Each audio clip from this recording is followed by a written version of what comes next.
You know, what extent does it work, right? So they have to know my neighbors what we do, so I can change the direction to go against the setting, right?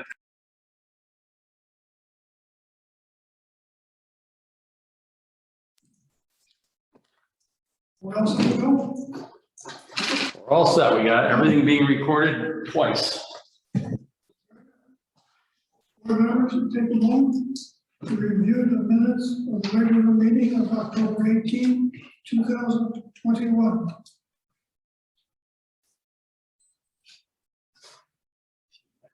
We can say some comments. 18,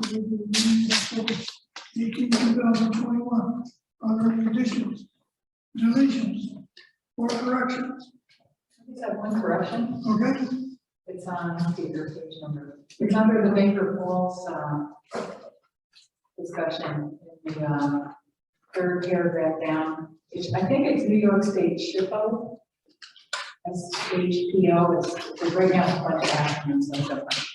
Yeah, that would be correct. You're correct. Yep. Okay, it's just a typo. That's all. anything further? If not, we have a motion. Motion to approve the minutes as amended. That's your first email. Motion to approve the minutes of the meeting of October 15, 2021. We have one correction to the motion. We have a second. Second. Okay, that was Jerry's. Second. Any further discussion? That was not too controversial, really. All those in favor, aye? Opposed? Unanimous. He didn't call the roll. Abstentions? One. Motion carries. That would be Yeah, good. Eric abstained.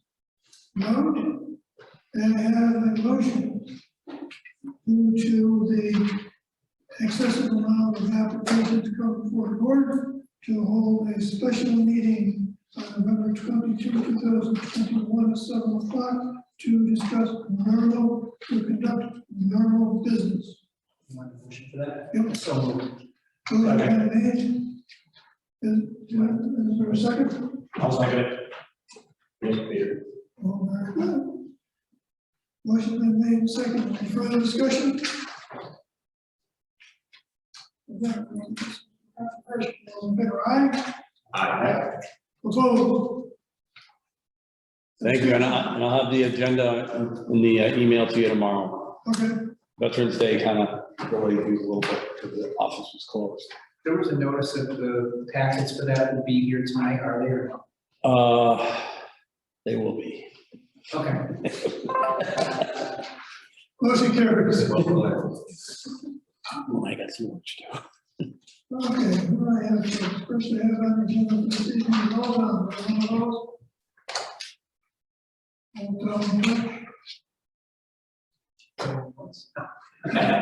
Twice. How's everybody doing?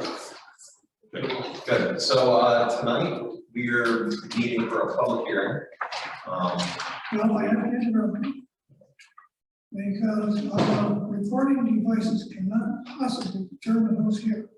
So let's get your name for the record. Pardon me, yep, a little familiar here. My name is Josh O'Connor. I'm a GPI. I'm an engineer in the state of New York, representing Drake Petroleum, and Tom Manuel is here also as the applicant.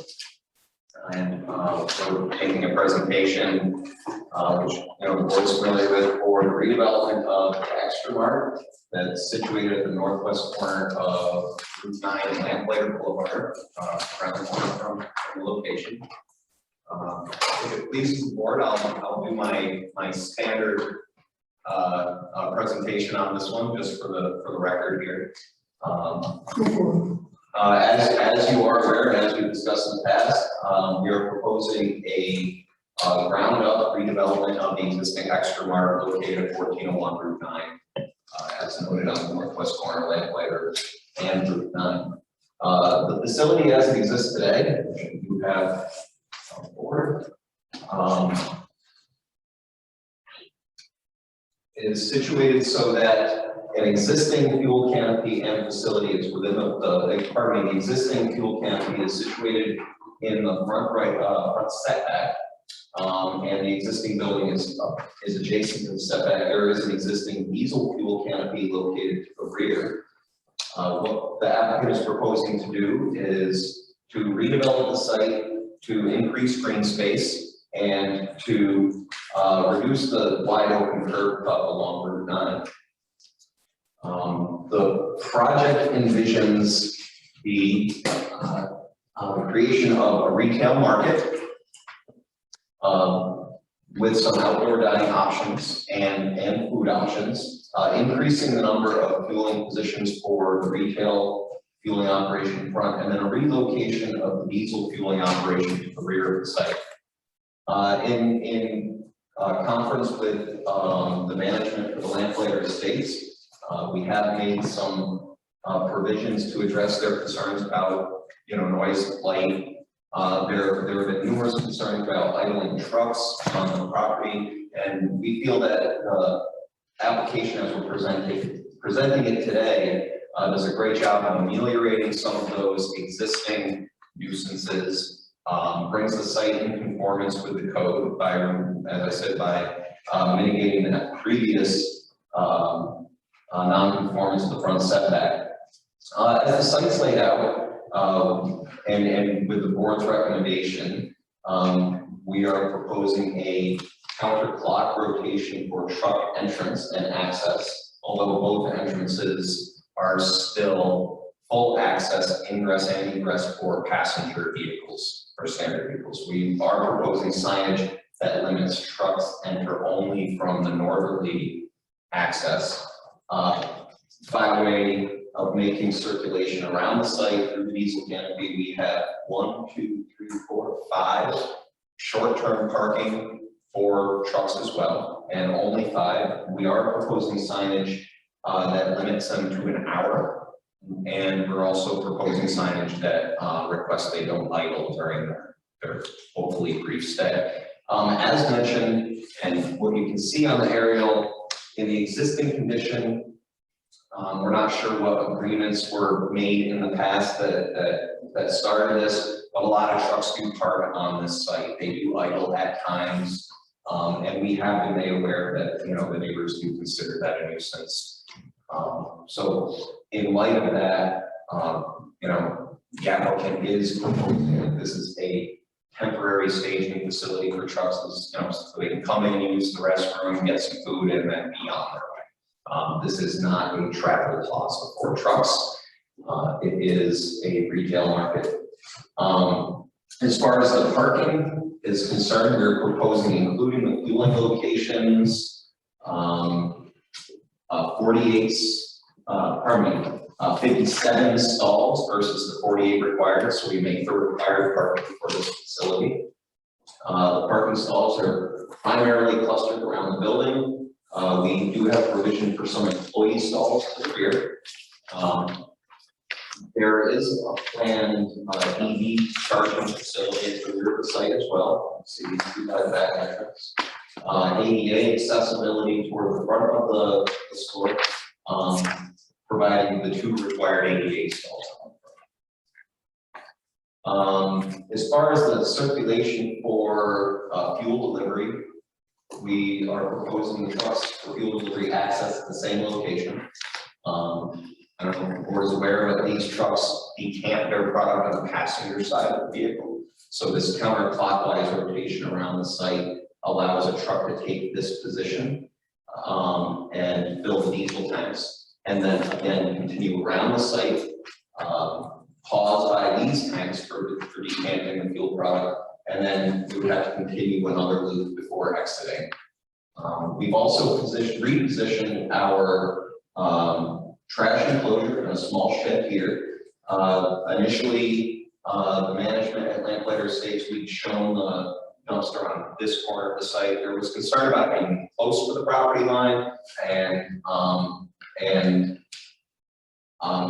issue with light cast onto that property. So relocated it to the spot he asked us to. And actually in conversation with the board and with the folks at Lamplighter, we reduced the overall depth of our development area. Initially, we proposed to be about, all told, 20 feet further back with our disturbance.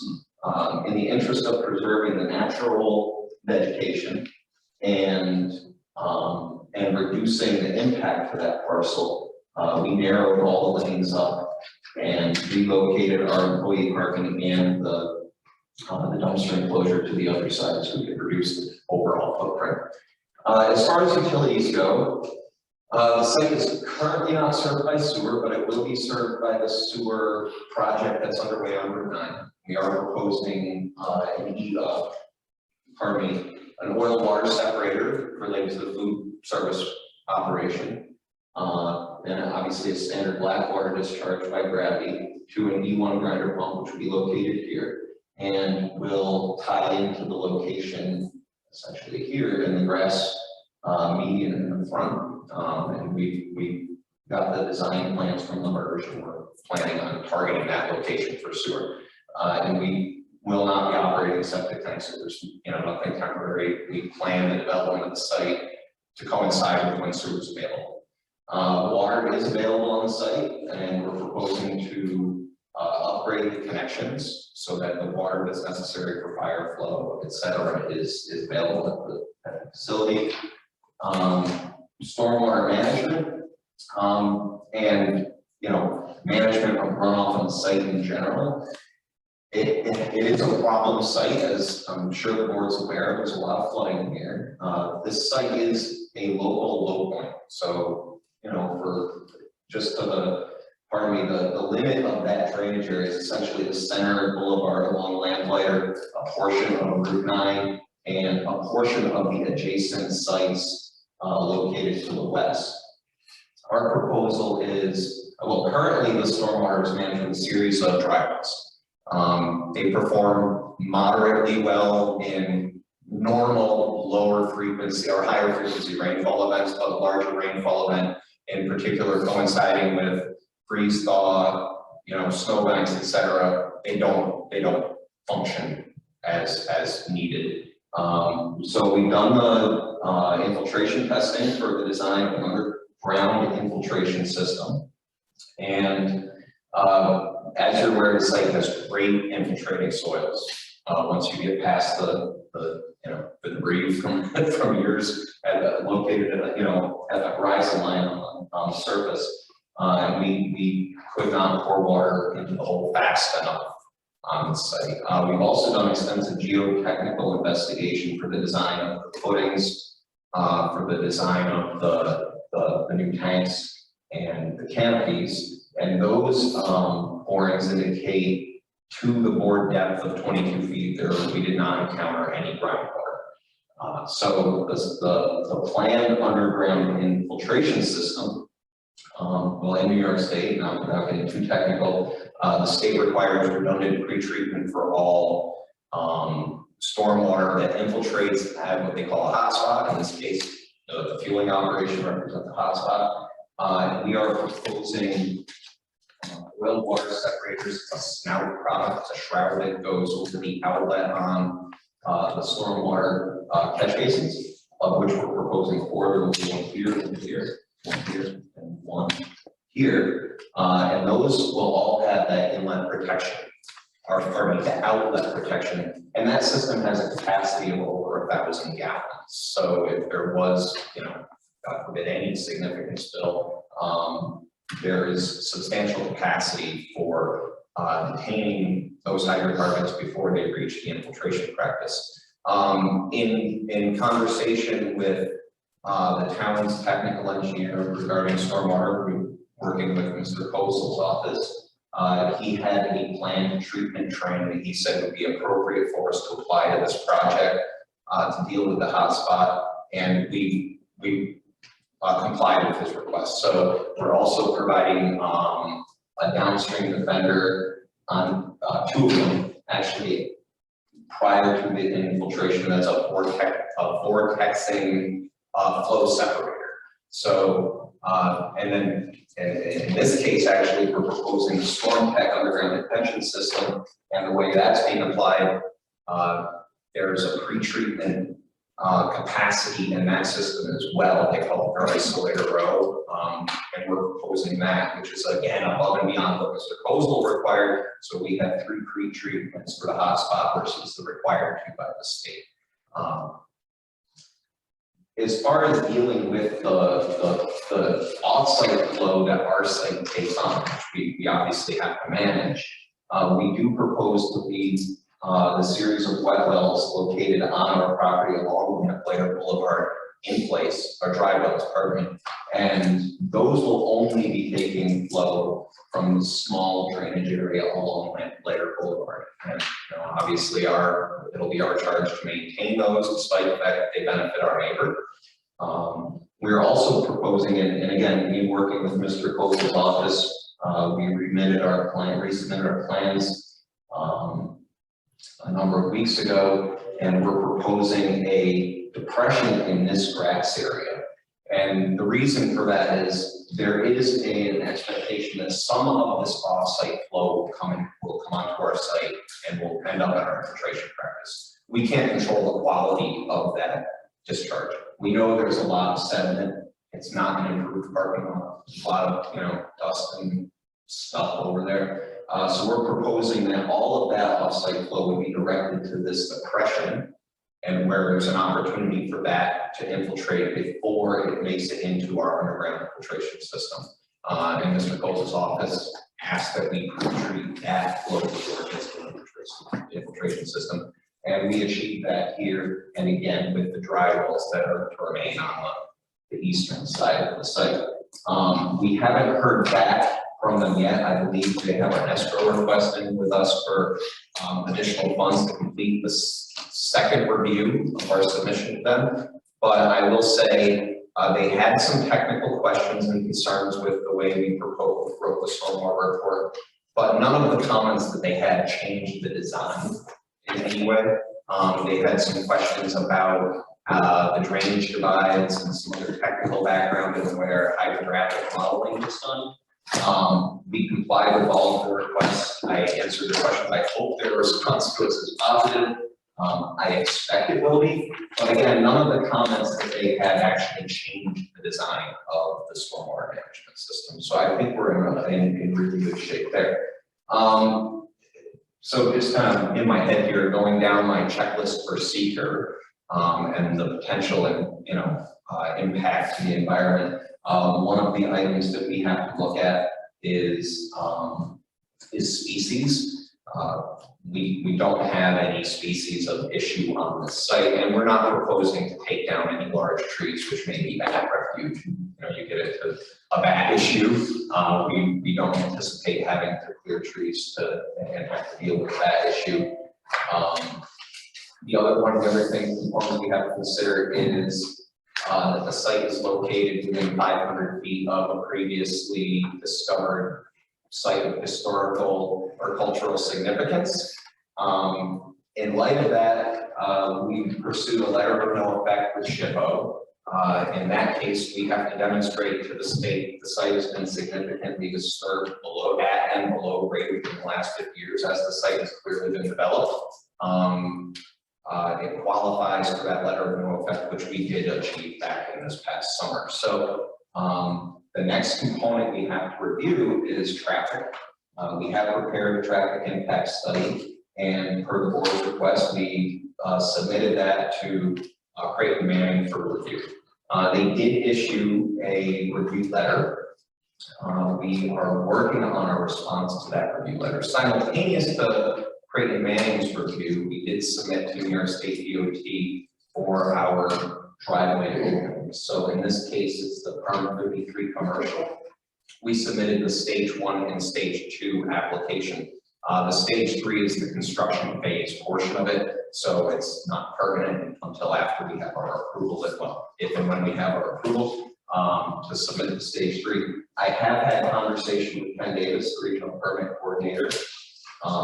And Ken, he's in earnest looking at the project. They did issue a response to us on the concept. So the stage 1 review is the conceptual review, where they basically say, okay, what you're proposing with the driveways works for us or doesn't. And what you're proposing seems reasonable in the scope of what they're going to review. So we do have a conceptual approval. I actually got it this morning from Ken Davis, and I They have a copy. circulated it to you guys. They are continuing to review the stage 2. So they only issued the letter, so you know, on the stage 1, the concept that we have as far as the planometrics, the locations of the driveway, the reduction of the number of curb cuts, and our proposed circulation.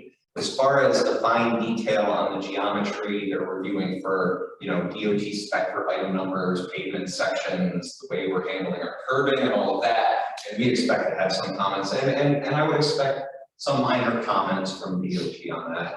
Creighton Manning's letter addressed one thing I know we'll have to deal with, you know, the proposed locations of the signs in relation to the edge of pavement, our proposed signage. One of the other items that Creighton Manning brought to our attention is a Route 9 corridor study that had been completed and our compliance with the corridor study. One of the key elements that they mentioned was the corridor study's desire for any future development at this site and sites further to the west to build sidewalk out on the frontage. I haven't updated the plan to show that, but it is our intention to build a sidewalk from the Lamplighter Boulevard corner here to the edge of our property in compliance with DOT's standard.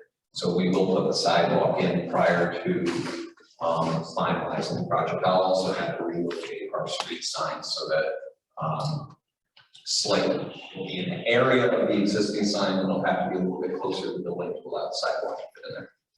And that constitutes a minor change.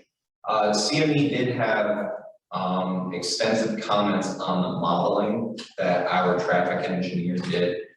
We're working with them to update it. I don't expect any significant changes to the findings.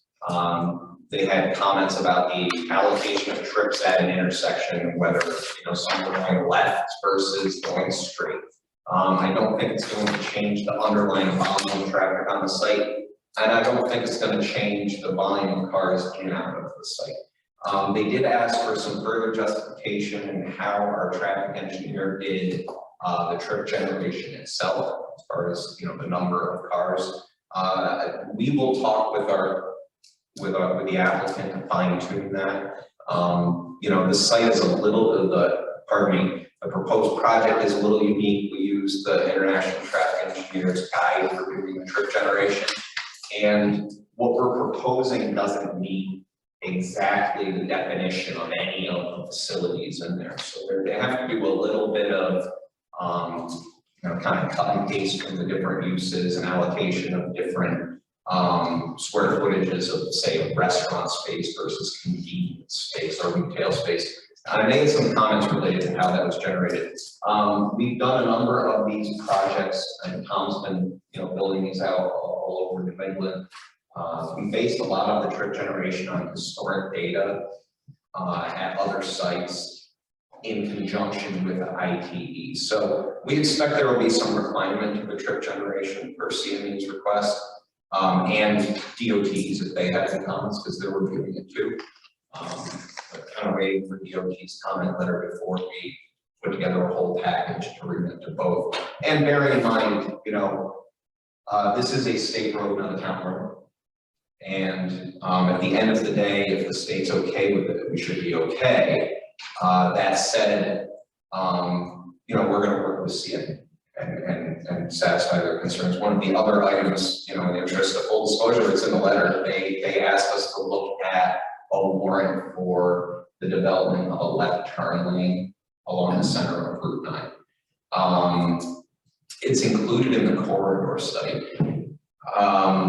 for something that might need to happen at some point in the future. Our traffic engineer didn't feel that it met the warrant for that. But in light of the request, we're going to look at it again.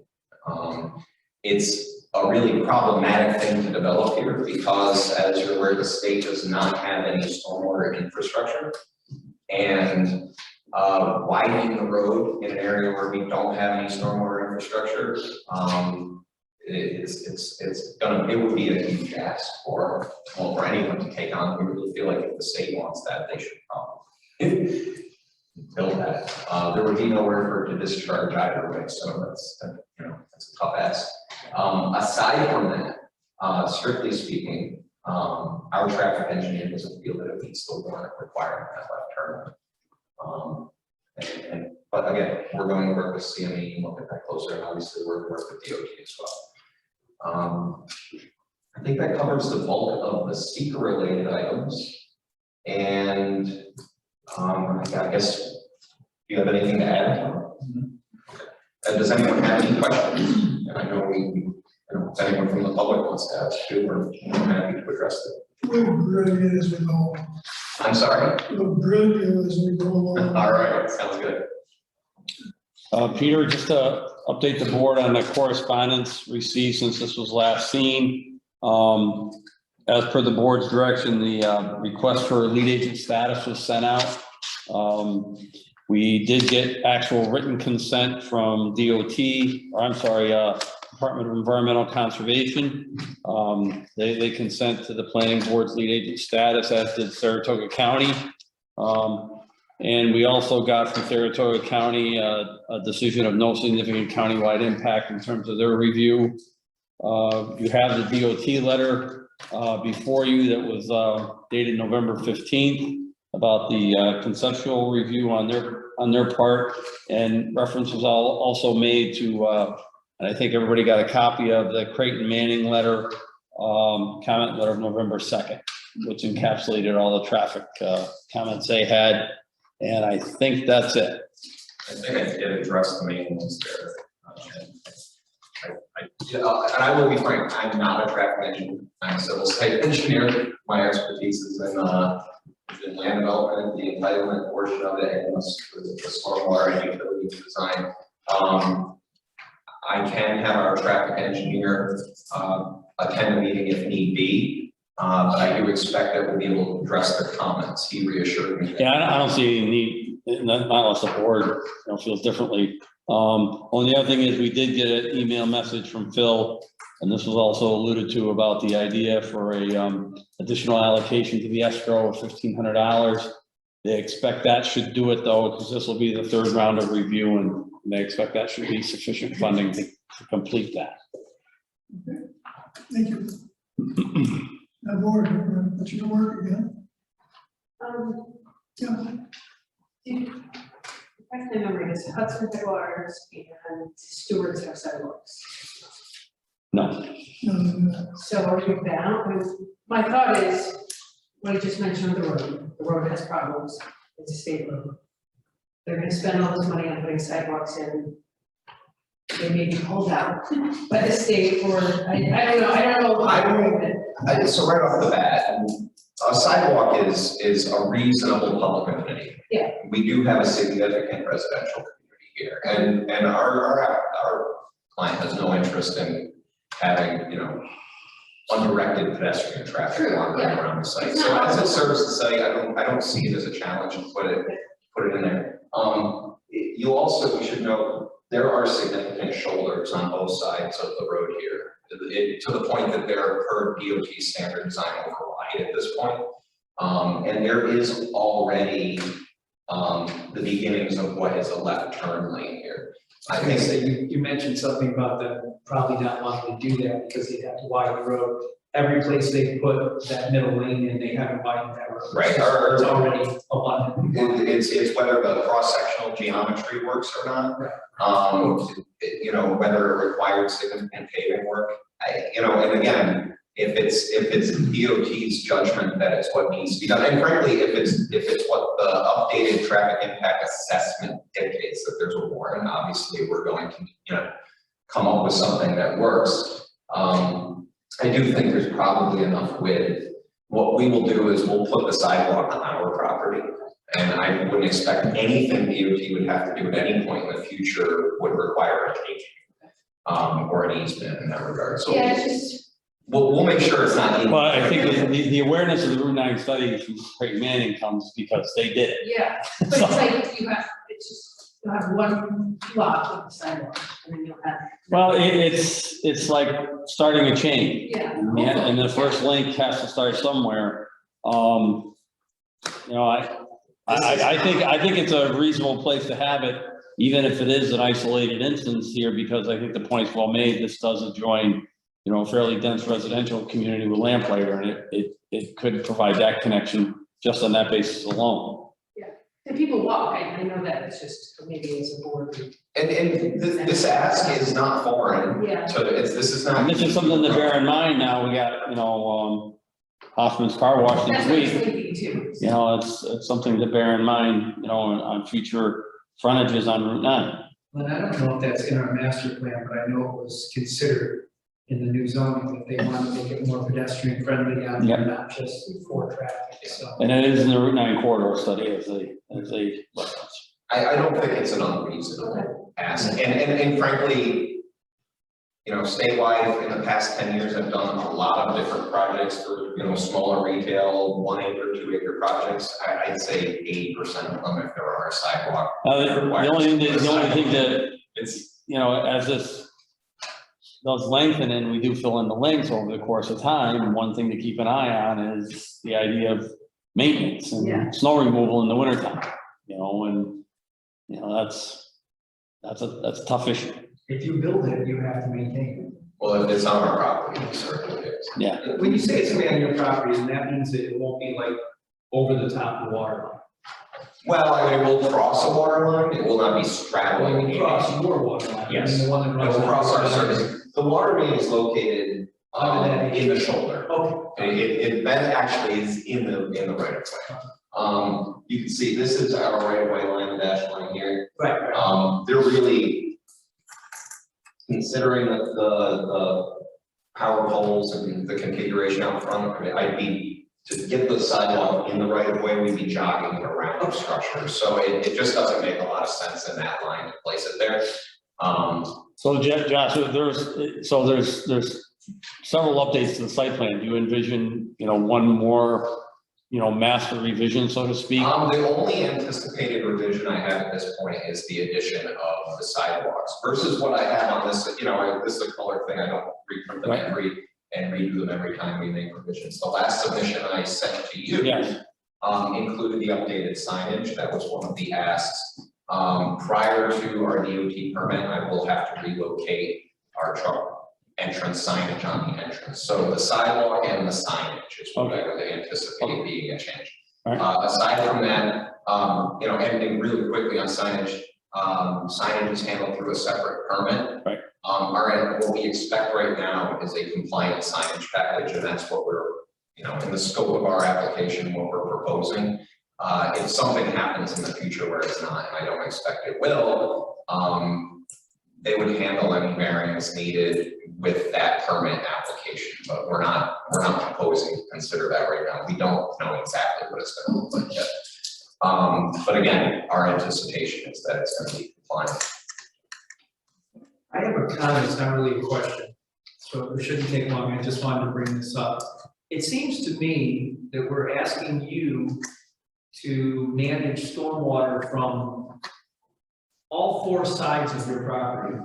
Yes. All right, the Lamplighter Boulevard, I'm assuming the wooded area in the back, there's some drainage even that comes from Lamplighter into that.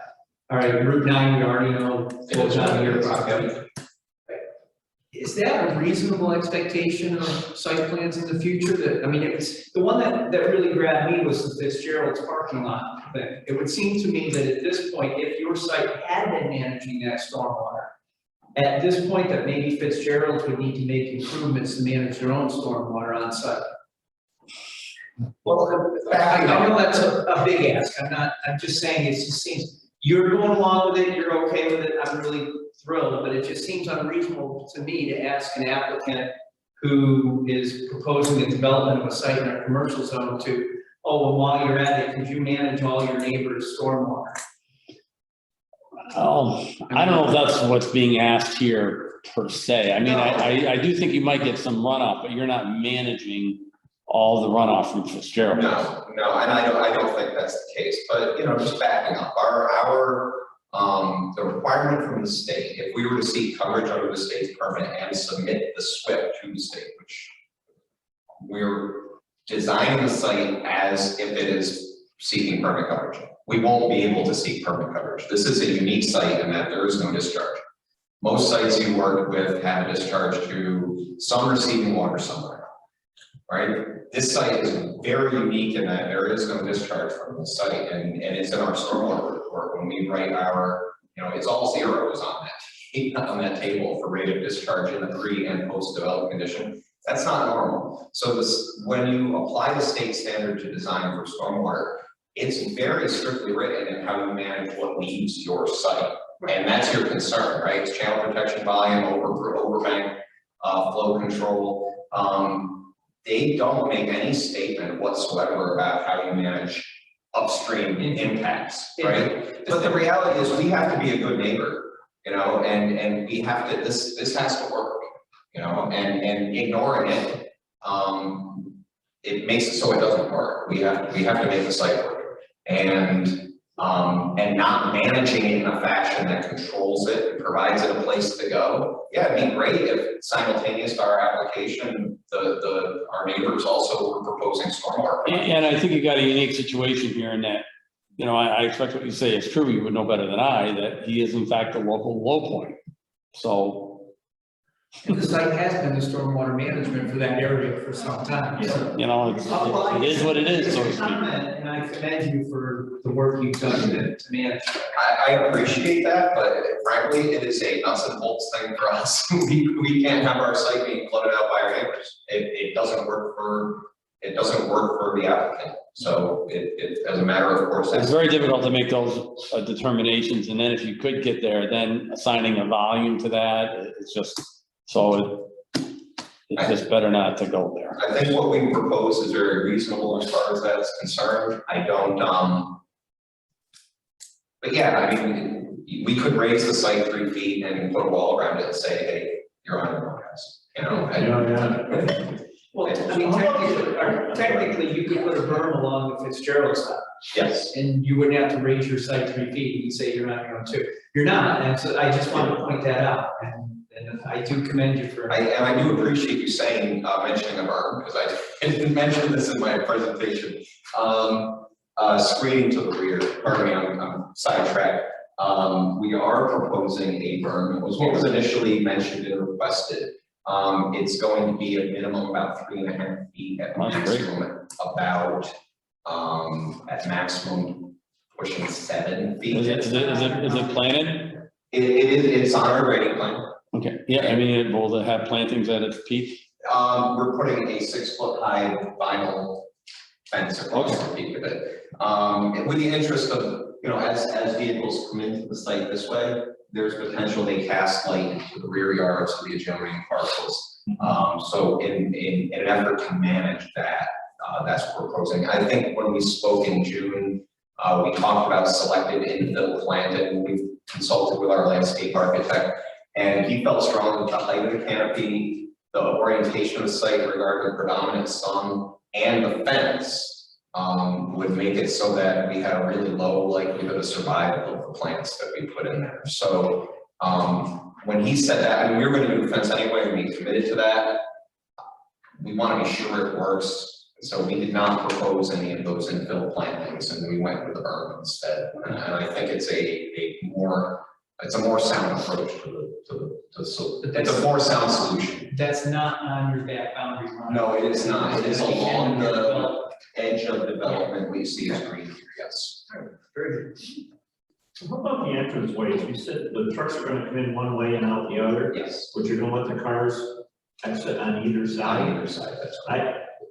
I have a problem with that. I'm looking at that truck coming in Mhm. right now. Yep. So now if a car was to come out there and go to turn left, Yeah. should it be all one way for everything? I just see that as the traffic there in the afternoon is crazy. I People understand. get in a hurry and all of a sudden this tractor trailer guy comes in and he's coming in like this, and this person is trying to get out and take a left-hand turn. It's an accident waiting to happen, in my opinion. No, and I hear what you're saying, and frankly, any site where we have truck traffic, this has got to be a consideration. Yeah. The reality is the potential for that interaction is pretty sporadic but it happens on every commercial site, everywhere. What we've done there's a few things we've done in consideration of that. The driveways we're proposing, the entrances are 40 feet wide. That's in excess of what DOT considers quote unquote design maximum for a commercial driveway. So they're over wide. The other thing we're proposing is the DOT minimum standard is that you taper your curb to the white line. All right, and what you do, and then you cut that off. So it makes it so it's a sharper corner. We're proposing to taper to the existing curb lines. That opens that up a lot more. Every practical measure we can take to reduce those potentials for incident between an exiting vehicle and an entering truck, we're taking. As far as designating the site for entry and exit, specifically one-way ingress and egress. You guys know it's signage.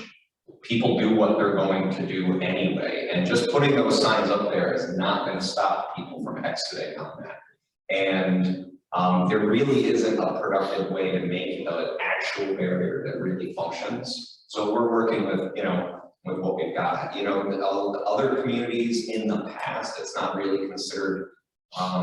It's not something that's really done anymore. You use a curb restriction. You put a pork chop shaped thing in the middle of your entrance to force people to take rights or lefts. It's really not a good design. Stewards in the village has that, no problems. Yeah, so the best thing we can do is design with it in mind and with the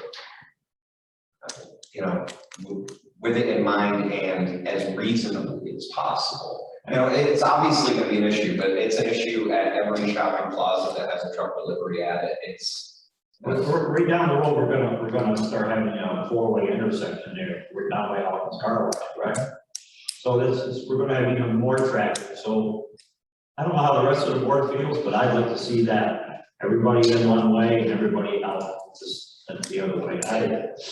It's a signage provision at that point. There's nothing we can do to compel compliance, but we can put signage up that asks for it. As far as the trucks go, it's an easy one, right? Because they can't really use the site if they enter from this side anyway. It would be a mess. And people fall into patterns. We expect it's going to be over time it's the same trucks. They'll be here once a week. Right. They learn how to manage that. And they're there to get fuel. It really only works in this rotation. So that's the entrance that they'll use. I don't think we have an issue per se. We have talked about it before with doing that. I think if you were to do that, it would allow your exit, if you chose to use the western side as your exit, it would allow you to use that and have a left hand or right hand turn lane. Potentially, which could alleviate backup even on the site as people are trying to get out of there. Because I can tell you right now, turning left out of there in the morning, it's not going to be easy. It's going to take some time. We hope most people will be going right at that point. Well, the whole but the thing is that it might make it flow better if you have that.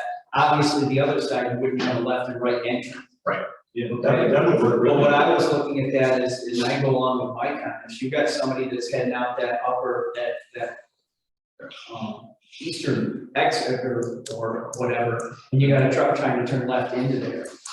You could have problems with trucks going right over the hood of cars kind of thing. You're doing that, so. It does bring up And I agree with you that it is just signage, but we don't usually design things based on are people going to comply.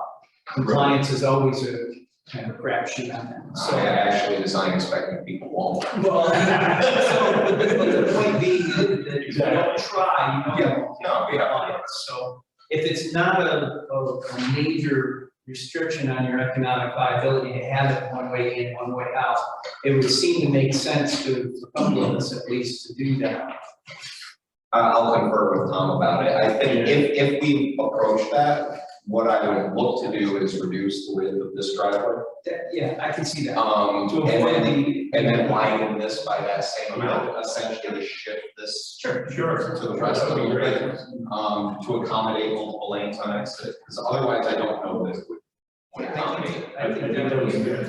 But we will address that, and I appreciate it. Okay, good, thank you. Thanks, John. Hey, board, Now it's time for us to go to work. With the environmental assessment form for all town fresh. You have a part two, Peter? Yes, I do. Does the board have any questions on any of the responses to part one? If not, now we're really put you to work. For the following part two, we have two options. One, no or small impact. Mr. Chairman. Mr. Chairman, I just wanted to clarify one thing on part one. Yeah, go for it, yes. Number 11. Okay. Talks about an on-site septic field to be designed and submitted, and the applicant has stated that they won't Will not. be doing that anymore. So I just would like to acknowledge that. You just signed this that one. change. Part one that you provided. Very good, thank you. I thought I had Tom's side. Actually, I'm gonna have Tom's side. He's applicant. Okay, part two. All one. There's no or small impact may occur. Column two, moderate to large impact may occur. And in column three, we don't have, so don't worry about it. Item one, proposed actions creating material conflict with adopted land use plan or zoning or regulation. No. Will proposed action result in a change in the use or intensity of use of land? See, they're going through the Will proposed action impair the character or quality of existing And community? I'll show you that. But at the end of Will this, proposed action have an impact on the environmental characteristic that causes establishment of the I CEA? think we talked about a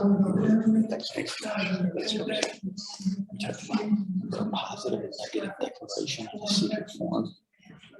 That's what they're doing right now. Have it in negative declaration. They're gonna have to do that in resolution, and that's when you fill this out. Conservation of renewable energy opportunities. No. Proposed action impact the existing private water supplies, No. public or private wastewater treatment utilities. Proposed action impair the character or quality of the important historic, archaeological, cultural, or aesthetic or resources. No. Proposed action result in adverse change in natural resources, such as wetlands, water bodies, groundwater, quality, flora, or fauna. Proposed action result in increase the potential for erosion, flooding, or drainage problems. Proposed actions create a hazard to environmental resources or human health. Related to will still be allowed to three, and there's decision. I look for a motion as to file notice to be prepared. Positive declaration, negative declaration, and we don't like to consider conditions. So I'll make a motion for negative for the seeker on project being All Town Fresh Convenience Mart. Motion been made. You declare a negative declaration for environmental assessment review for all town fresh. To the motion, do I have a second? A second. Motion's been made and seconded. Any further discussion? If not, would you call the roll, please? Yeah. Meredith Matthias, Matthias, Yes. John Arnold, Yes. Eric Bergman. Yes. Ann Purdue, Yes. Mike Shaver. Gerald Bouchard, Yes. Peter Jensen. Aye. Well, I have 7 in the affirmative, none in the negative, is that correct? That's correct. Motion carries.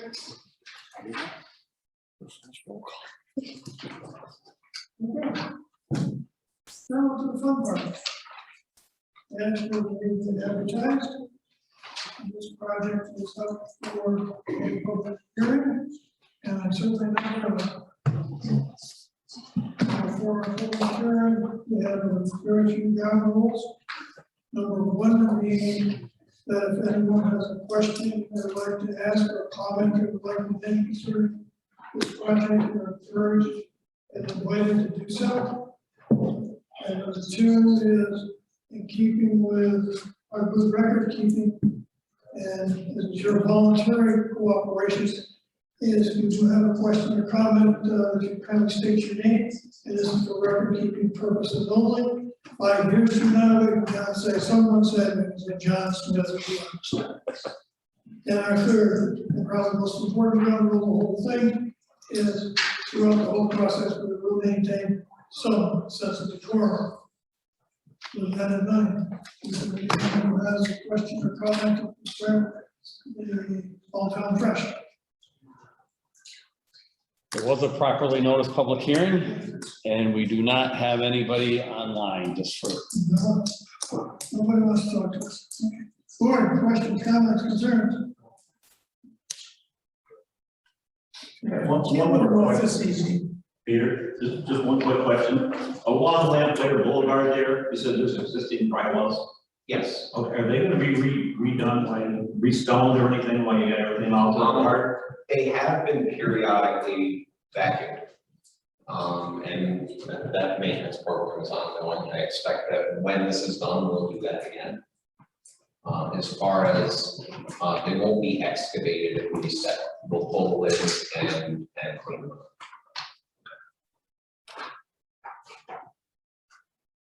Anything else? we should give formal consent on the additional escrow from the applicant. You want to spend some more money? That's pretty much it. Thank you, There sir. is a right answer to that. We intend to get the check over to. I think that's probably even further. Yes. Okay, board, what else did you like to go to or for this applicant? You feel that you have enough information and satisfied enough to make a decision? Or do you need additional information? What's your pleasure?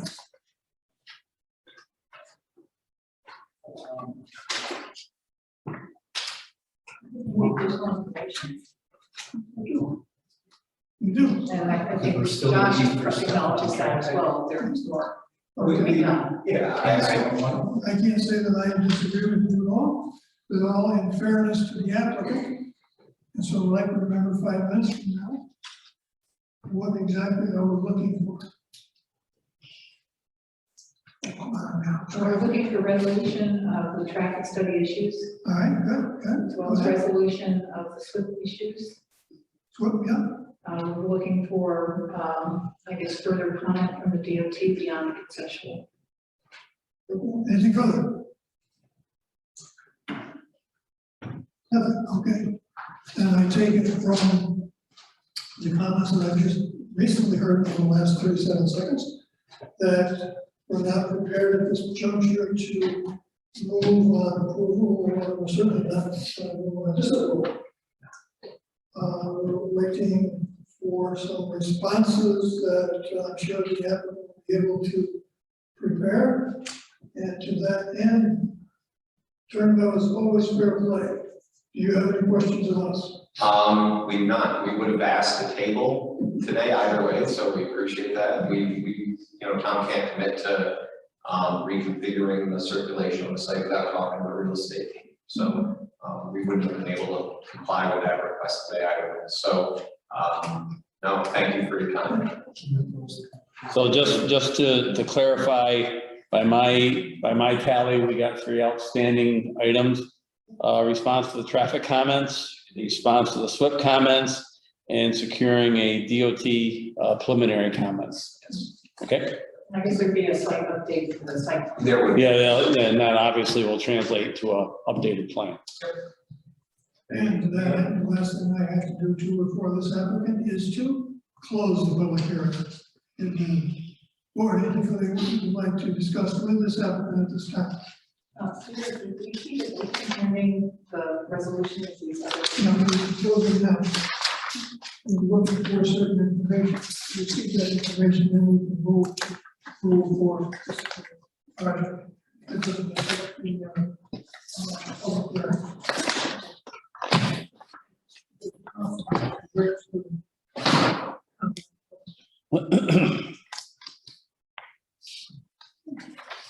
Thank you. Yeah, we'll be happy to be back for the next one. Actually, I'll work with Jim on this and we'll figure out when we can get back. What's the submission deadline for the next month's meeting? For October, we're looking at December, that would be for a submission date of December 6th. Yeah, December 6th of December, for a meeting on the 20th. For the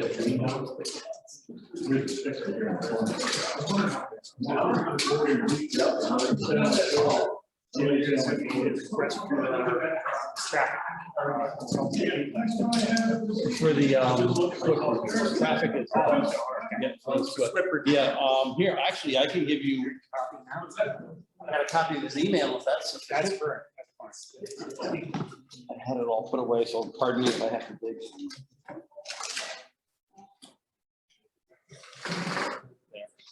All right, I think that does it right there. that'll do it. All right. Thank you. As far as, I would expect the capital comments back with what obviously by the next 2 weeks. I don't expect all of the responses back. Like our traffic guy is waiting to have the whole package. This, I think you're close on, if that comes in on the submission date, if we make even like the week before the meeting, might be like one of the 3 items done by the 6th. Okay. And I'll accept that after. Okay. Because you're so close. It's not a lot of material to read. I don't. So if we can get that in. In my judgment, which is what it is, I don't see anything coming that's going to change our time in any significant way. Or even. Then we can accept it and get you on the 20th. Thank you. All right. Great. Thanks. Thanks a lot. Okay, great.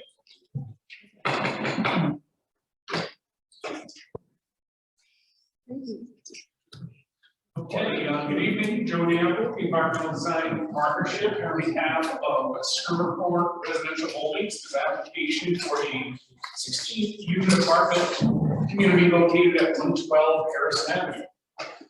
Project was last in front of the board in September of this year, at which time for the application was referred to get some additional comments from the town's engineer. We were asked to complete a traffic evaluation and develop plans a little more into a detailed level. Since that time, we have received comments back from the town's designated engineer. We have revised the plans and provided a thorough response to all of those comments. At this time, I believe we've addressed all of the storm comments. I have not seen any letters issued by the board at this time. We also submitted a traffic study completed by Craig Manning. I'll get into a little more detail on that as we go through the presentation. So just briefly, we're looking at an overall view of Harrison Avenue. It is the yellow line running east-west, just below the quarry. The yellow rectangle on the screen represents 112 Harrison Avenue. For the record, it's not a rectangle. Oh, and a roundness, not a roundness. Roundness will be all equal size, wouldn't it? All equal size, oh God. So there's a Trapezoid, there you go, trapezoid. I'm glad we said that. Okay, we agree on something. Overall, site is immediately adjacent to another stormwater residential community. Property itself is wooded. For the most part, it does house an existing residence that will be demolished, existing driveway removed to make room for the new community. We are adjacent to an existing residential property to the east and an apartment community to the south. Reorient the board, north is now to the right of the screen. Harrison Avenue runs up and down. What we're proposing to do is four unit buildings, garage, attached garage for every unit, additional parking located in front of the garage as well as the opposite side of the access road. Come into the site, immediately to the left, there will be a mail kiosk for all the residents to obtain their mail. Parking on the east side of the road. Come down past the third building, we have a trash enclosure, and we have a turnaround for emergency vehicles that meets all the criteria of the International Fire Code, located again about the third building down. And stormwater management, for the most part, is on the south end of the site. Generally follows the existing topography. Here's just an aerial look of the proposed community as it would be set in the setting of the existing developed area around there. Again, to the east, a Stormwater residential apartment community, apartments to the south, adjacent to a existing residence on the east, Harrison Avenue to your north. Grading plan. Essentially, we're treating everything in an infiltration basin on the south side of the property. We have vegetative swales running a north to south direction along the western property line behind the buildings and along the eastern property line on the eastern side of the parking lot. Everything sheet flow off the parking lot into these vegetative swales into an infiltration practice. We don't have any catch basins or any maintenance associated with storm infrastructure, again, reducing the footprint of the project itself. Project does propose connection to the existing water main that runs along the south side of Harrison Avenue, and we do propose to tie in to a gravity sewer line on the north side of the street to provide sewer and water for all of the units. Yeah. Go back and forth if I have that.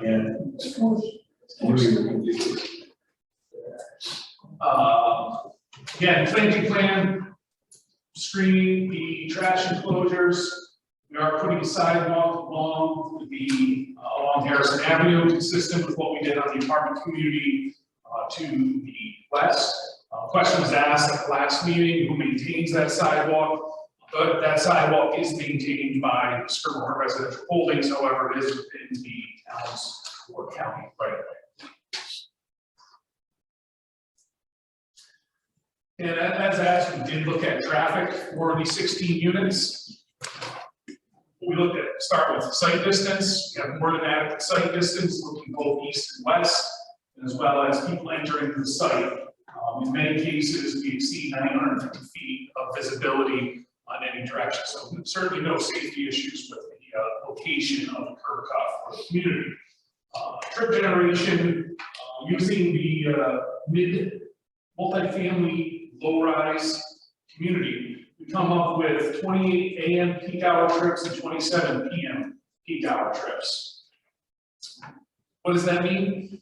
As we do our trip distribution, 55% of them travel to the west towards the northway, 45% of them travel east to the towards the village of Hudson. The village is on. Hudson Falls, there you go. And essentially what that does is we provide, at any given intersection, we're providing no more than an increase of 12 trips during the AM or PM peak hours as a result of this community. Again, a very low trip generator for this project. Conclusions of the report. We talked about the trip generation, looked at the level of service. The level of service of this intersection will operate at a level of service B or better during the build conditions in 2022. Therefore, there will be no delay entering or exiting the site. all the other intersections in the area are operating at a level of service A, and there is no change to that level of service as a result of this project.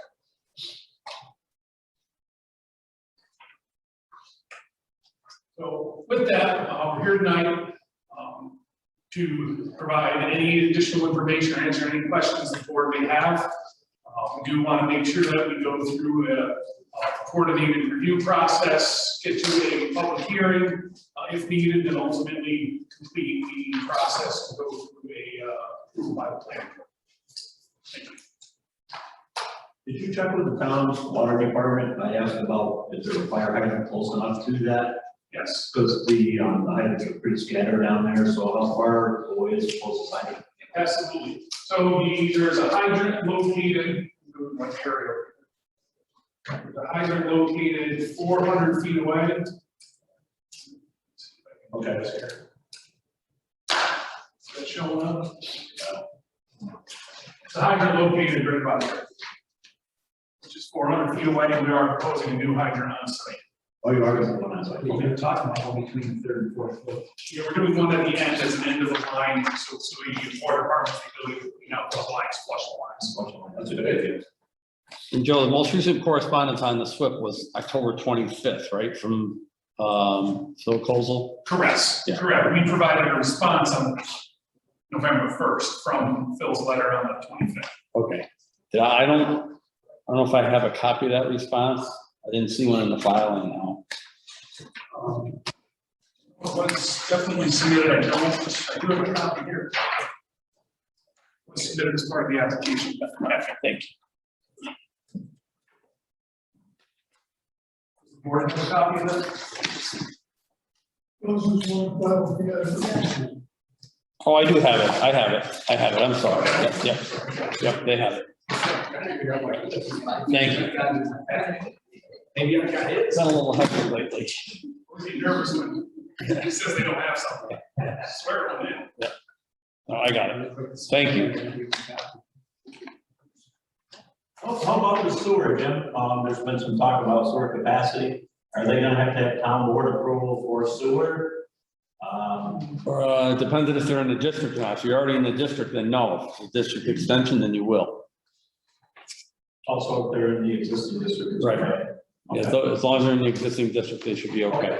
All right, just want to make sure. Yeah, I believe we are in the sewer district. Yeah, I think you are. Water Yeah, district. yeah. Even though the water runs in front of our site, I believe we need a district. I just wasn't sure with the new hookups, what they've been doing, if we were at max or anything. So I think we're in pretty good shape on this. Was the decision if you think a coordinated review is required, then you would need to claim a request lead agent status, start that process. And then also if you think a public hearing is appropriate. We still got a couple other questions. Go for it. How along your sidewalk, where your stormwater, your infiltration basins are? Oh, it's down at the other one that you just did out there. The infiltration basins are right next to the sidewalk and they're holding water. And it's like, if a kid goes down that sidewalk, on their bicycle or something, the first thing they're gonna do is go in that water. And I think I'm not sure of this, and I think we need to speak with our highway superintendent to maybe relay this message. Mhm. Is that the sidewalk is in our town right away, or it isn't? And is that gonna create a potential problem for the town if somebody goes off into that water, something happens? So I think they need to relook at this. It looks good until it rains hard, like it has been every other day this summer. The drainage down there is a little bit different. I see it as a potential problem, somebody getting hurt, maybe put up a fence, take out the sidewalk, move the basements. But we can't, my opinion, and the rest of the board can do what they want, but I don't think that's a good idea. And so in general, we are in excellent soils here. We got highly permeable soils that infiltrate very fast. On a typical year, Yeah. I think these storm basins will be empty and maintained as a grass lawn area for the most part. They are designed to temporarily hold water and alleviate that water infiltrating the ground in a 48-hour period. So assuming we have this year where it doesn't rain 3 inches every 48 hours, they should be dry and empty. Well, it should be, you know, life is full of should be, but right now they aren't. So which ponds are you just referring to? Right up the road where the new Skinner apartments are now, where the sidewalk is. Yeah, right up through there. You know, they put the sidewalk in, I come down through there when it was raining, and there was quite a bit of water there. I just thought it's a potential problem. What's the depth, Joe? These areas up front are about 18 inches deep. That's probably the maximum ponding that they would hold. So in other words, that water could have been coming from the rain that was falling at that moment in time, was it? I just haven't had a chance to get back down there, but I think if you guys go down and take a look at it, you know, you put up a fence, go away with the sidewalk. I'm not sure. I think it needs to be brought up here, and I think our highway superintendent, you know, that's the roads right away. Should probably take a look at that. I mean, I'm sure we can come up with a solution. What comes to mind is if they are, again, I believe they are designed, I know they are designed to be infiltration and not retain any water. Certainly in the extreme situation that we're in this year is the second wettest summer on record. Yeah. That's again, somewhat of an anomaly. If we do find that they're persistently wet for whatever reason, provisions can be put into the site plan that a fence, protective fencing be installed adjacent to the sidewalk, between the sidewalk at a later date. I like the sidewalks there. We can certainly take them out. And it looks nice. It looks real nice, and I think the idea of the sidewalk is a great idea. I just see it as a problem in the town right away, and the town being responsible for this. So I think now's the time to correct it. What about a fence, Joe? Like I said, if need be, I think a fence could be added in. I'd like to not do the fence. I'm not a huge proponent of fences, but that's what, If we need to, recommend remove them, because we had a large brouhaha to get sidewalks, and the other portion of this little Harrison Avenue, not inclined to go that way again. We're there, we've got a bridge to put them in, we'll leave it. That's experience. There's a way of redesigning these so that if they infiltrate faster, or they're not as deep as 18 inches. We're governed by the existing soil conditions on site. That's what's going to dictate how fast the soils will infiltrate.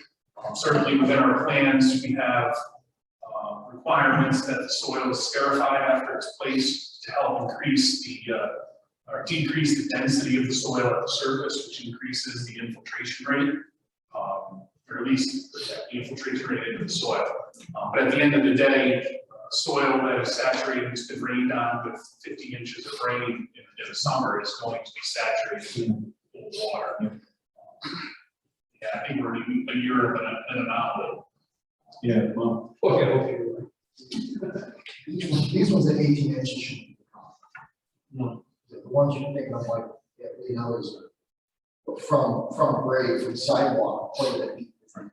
So, and the DEC has recommendations. Any pond that holds more than 3 feet of water should be equipped with safety benches or fence. We're not really approaching anywhere near that depth or half.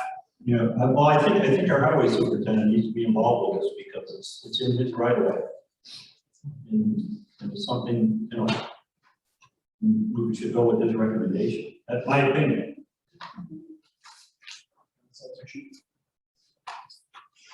I'm sure Paul will be glad to look at it and do it. Talk with highway, is not in the book yet. I'll ask Paul. Okay, I Thank think you. it's up to me to be the bad guy then. Warren? Even though we've heard all the glorious response, are you comfortable that this 16 units, coupled with everything else that's going on, this one is not a very traffic hazard? The cumulative effect of everything that's going on is need to be looked at in the broad scope and not in the mini scope. You're asking if he's got a public hearing? We'll have public hearing. Okay.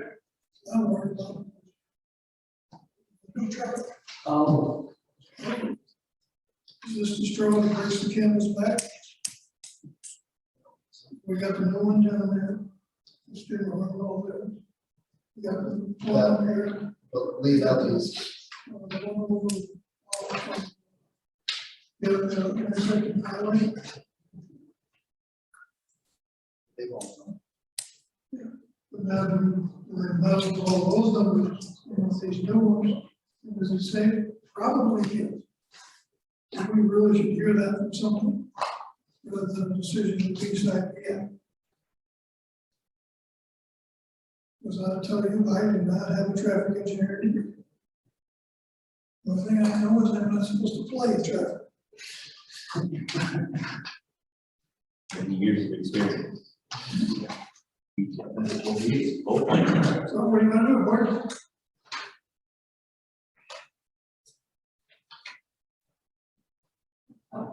I guess I'm missing something, Peter. This traffic study is going to be reviewed. Well, we haven't gotten that far yet. That's what he's asking. Do you want I it? think it should be reviewed. I think it should, okay. But that was a given, sorry, yeah. Okay. What's that? The bus garage is a big factor in that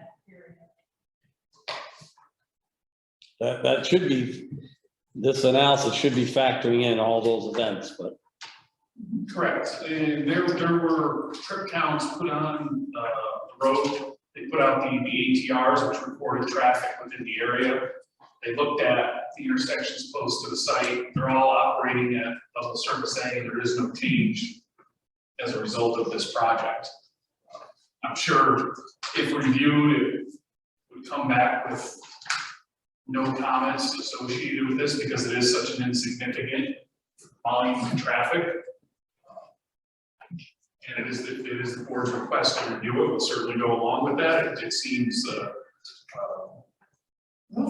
this is relatively minor in the grand scheme of things, and it's really not needed from the applicant's perspective. Your opinion is minor, and mine is minor also. Because the cumulative effect of everything that's been approved, not necessarily what's been built yet, because everything hasn't been built. We have the potential, so we need to, in my opinion, we need to look at what could happen. And I believe what we are saying is when these traffic studies occur, the traffic engineers contact the town to not only look at what projects are currently being built, they also discuss and understand what projects are slated to be built. And that is all developed within their scope of the traffic. That's when you look at, here it's not on this page, when they talk about level of service, they talk about a no-build scenario. If this was never built, but everything else around it was built, there would be a level of service A. That means everything's flowing fine. In a build scenario, we're not looking at a build condition today. We're looking at a build condition that this is up and operating at the end of next year.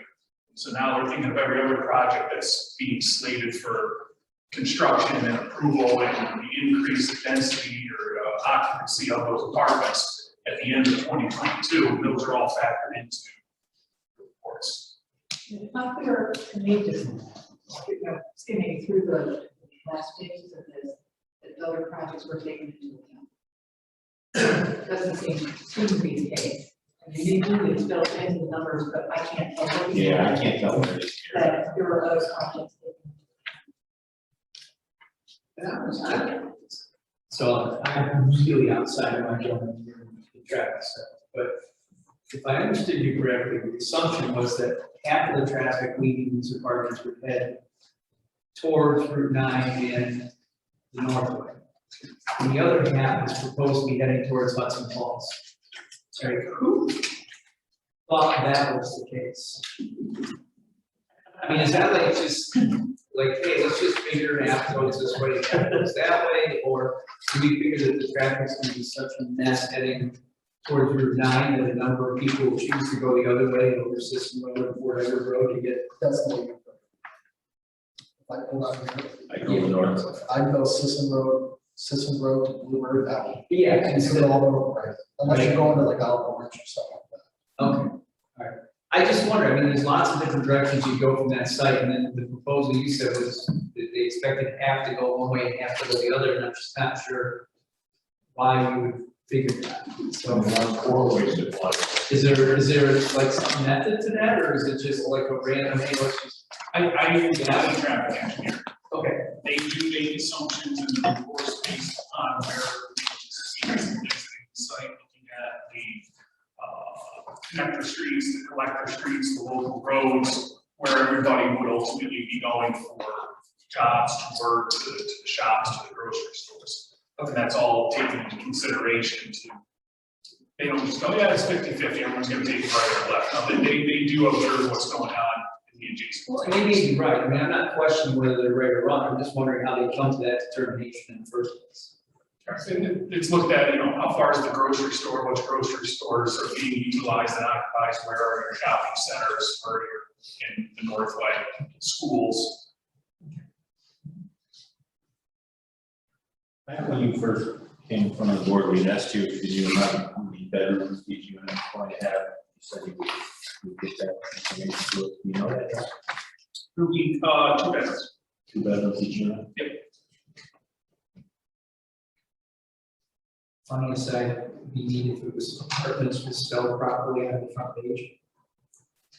That could be a lot, right? I mean, maybe it's all a new kind of thing. So Apartments. Okay. Be there.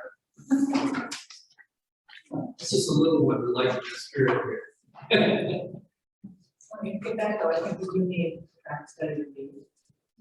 That's up to the board to decide.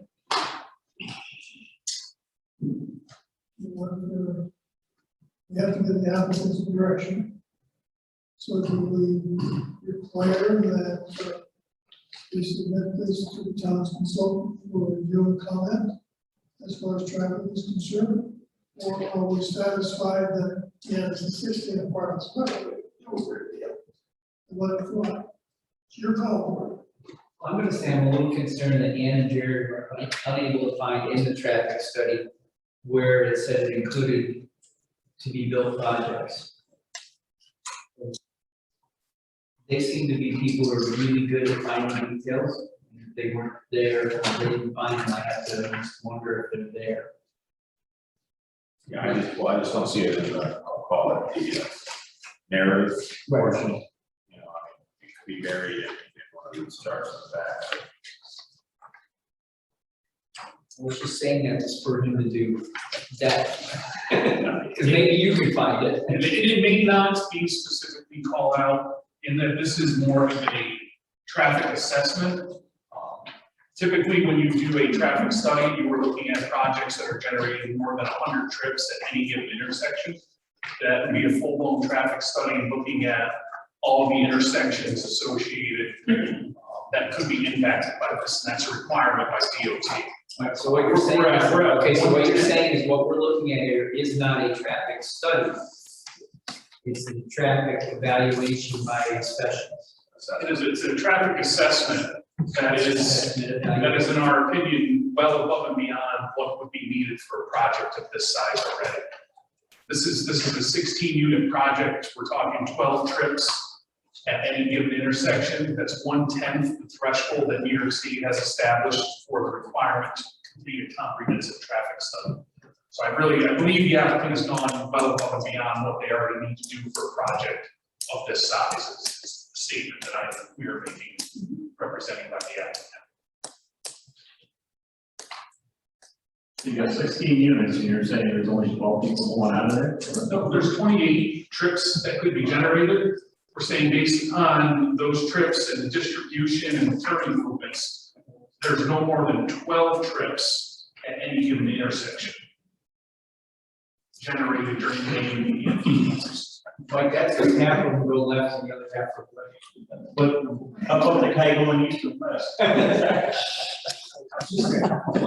Finish the question. I mean, I'm looking on page 1, down in 2.0 data collection.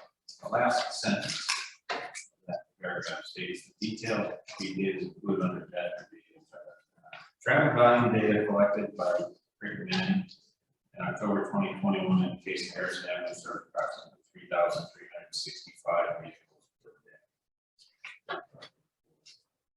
So we're adding 28 to that, so we're going from 3,365 to 3,393. It's about 0.8%. Yeah. What is, can, I mean, that's just to verify where that number is documented somewhere. I mean, that's, Great Manning pulled these numbers, they gotta have a report. Correct, and I believe if you go back into the season tracker, it is weekly vehicle trip counts, tool counts.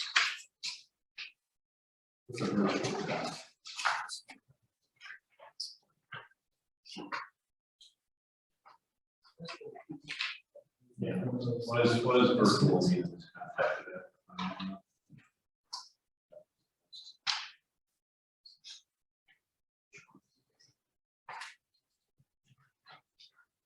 I have no idea what a virtual week is. I cannot answer that.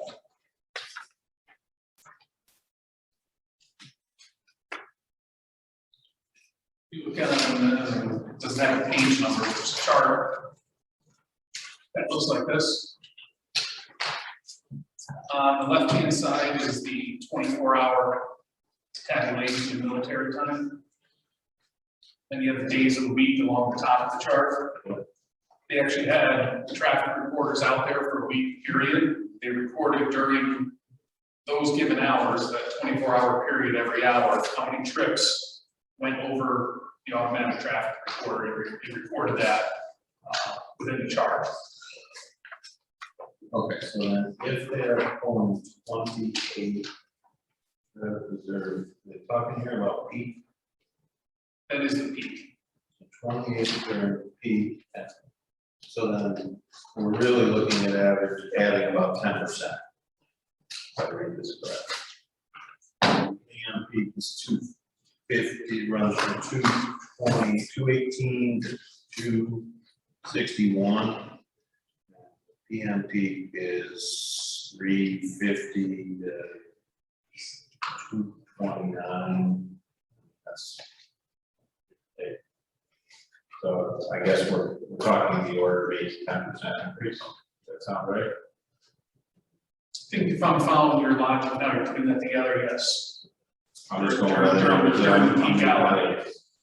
Yep, I mean, I see you're looking at the highlighted numbers that run along the Well, down the bottom. 7 to 8. Yeah, down the bottom, we got AMP, BMP, at the very bottom of each day. So I'm just looking at the numbers that are put there. So it seems like that's a, if I'm reading this correctly, I'm gonna definitely qualify that if it's like, yeah, it's like 10%. I can understand your taking that approach. This is a small project. I think that there are a number of other projects that have been approved, not yet built. They're in the pipeline. And it's a question of at what point does any project, large or small, fit things in the wrong way? Right, and typically the way that's done in the capital region is a comprehensive traffic study need to be done by the town that looks at a corridor to identify when those trips are met, and therefore mitigation fee for every project that gets built should be established. That has not occurred. The town has not invested the money to do any type of study like that in order to determine. Again, if it is the board's desire to have this project reviewed, we're very confident that they're going to come back and it's not going to change a thing in our report, maybe require everyone to do a little bit more work. So if that is what the board wants to do, I certainly do that. It seems to me that's the way everybody said it. It's important to note that the mitigation is not, the mitigation practices don't start with you can't have. They're usually things like a turn lane somewhere or a traffic light somewhere, something that makes the road more so.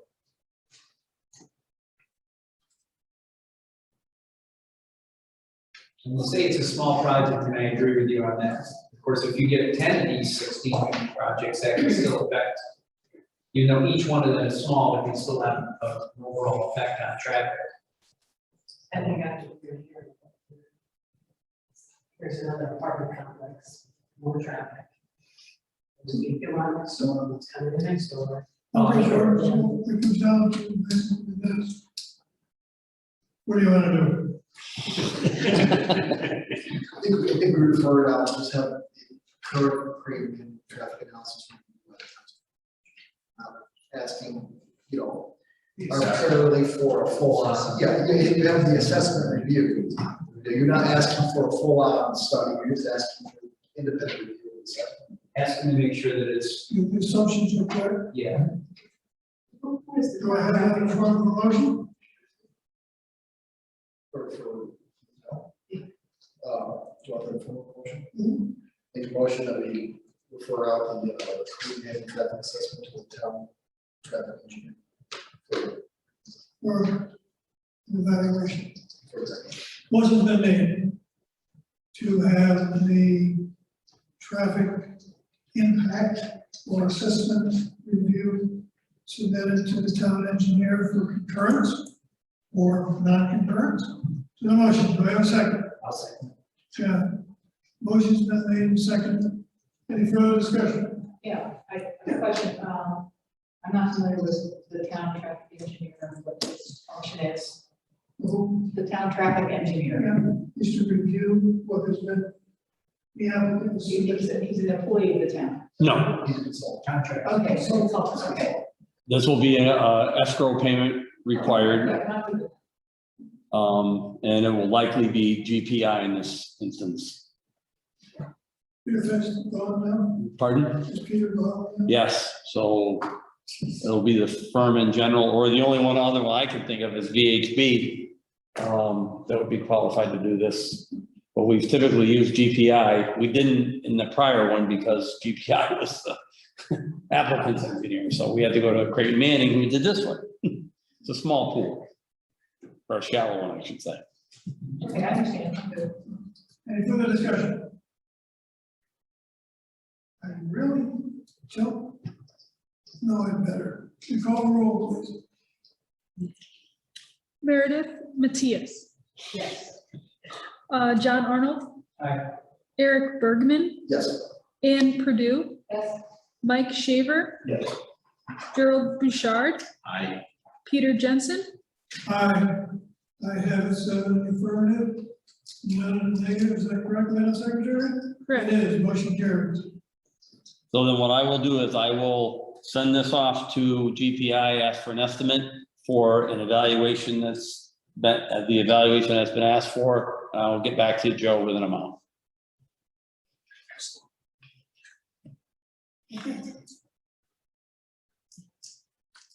I think it would be Do we need to do anything appropriate. secret wise coordinated review? I don't think there's a coordinated review on this. I don't Yeah, there's not many other agencies. know of any other involved agencies. This would be an unlisted accident. Right, it already is unlisted, and I don't even know of what other permitting agency is involved. DOH, It's hooking up to the sewer. I think it would only be the town board for the water. City of Glennsville Sewer, Yeah, but he's coming in with the existing town contract. they have capacity for 16 probably. Yeah, I don't think there's a coordinated review on this even. It's certainly an unlisted action, but I don't see where there's even, so I think you can, I don't think you need to request the lead agent status on this. Okay, you mentioned it before, I just want to make sure. And I did mention it because coordinated review is optional for unlisted.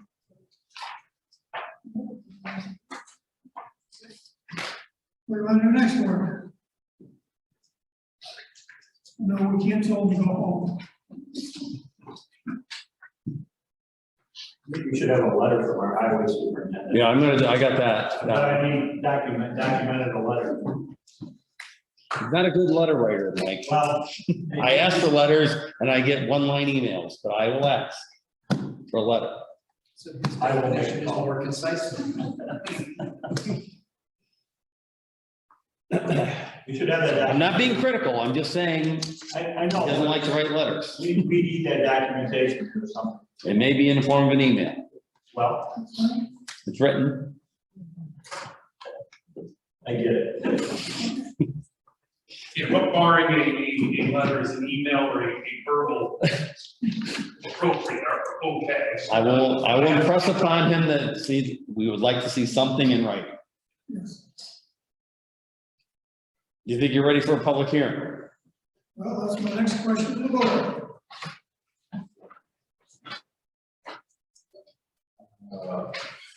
It's the information needs to be in by the 6th.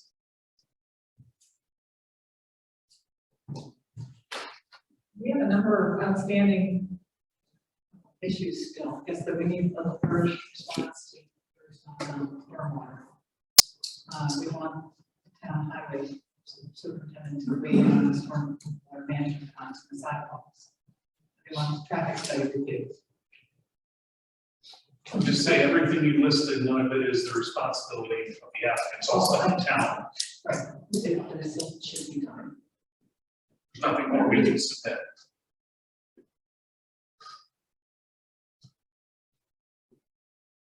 We have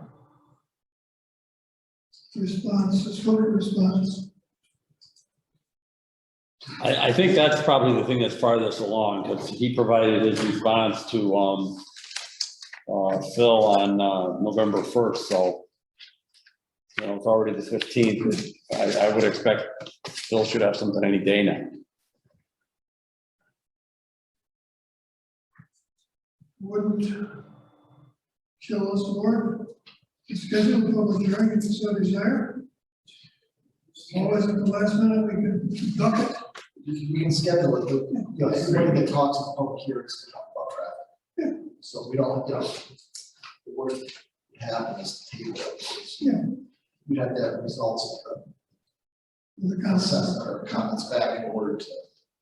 And we got, I think, I'm not to speak for Jim, this is this relatively quick review. Yeah. But quote GBI could, within a month's time, be able to turn around a letter, the highway superintendent should be a phone call and an email in the next 2 days. And we've already done a comprehensive response. If we get to the day before the public hearing and we don't have a traffic response, we can table it prior to the public hearing. That's all I'm getting at. So I think you're better, you know, to schedule.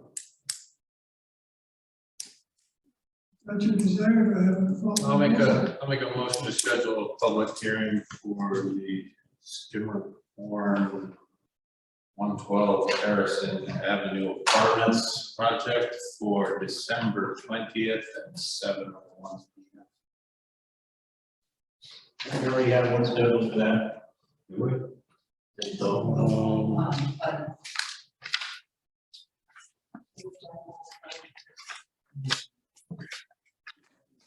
Potentially, so, Hang on. that's 7:02 here. We usually do 7:05. We can't hear it, so that's it. Yeah. Yeah, we had, the Hall PUD public hearing, 12/20, 7:05. 7:05? which may or may not. Right. So then I will amend the time to 7:06. Yes. Okay, then. 7:05 doesn't. You guys do that one in one meeting and I'll buy you all a steak dinner. Or 1 minute. Oh. that was easy. Okay, so 7:06.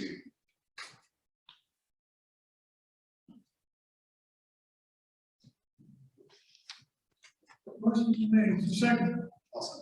Eric, motion's made, second, any further discussion? This one I know is not too controversial. All those in favor, aye? Aye. Opposed? I, One. Abstention. Motion carried.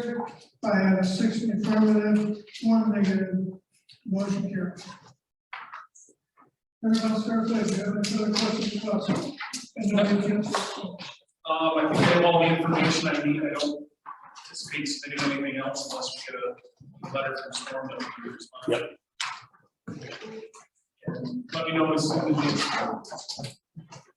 get escrow well. Yes. Yeah, Yeah, I'll- me and Rich. I gotta find out who their traffic guy is, with Peter gone there now, I don't know who their traffic guy is, like, I'll find out from Josh. It's just a review.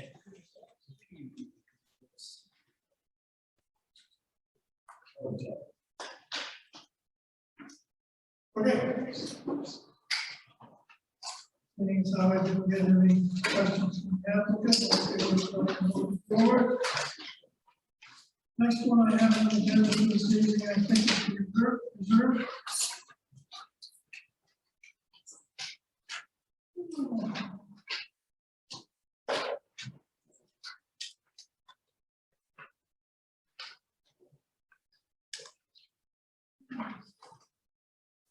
We have one of those. You're here. You want to leave? Okay. I submitted 4 applications for this month. I only got 2 on this one. Cry me a river.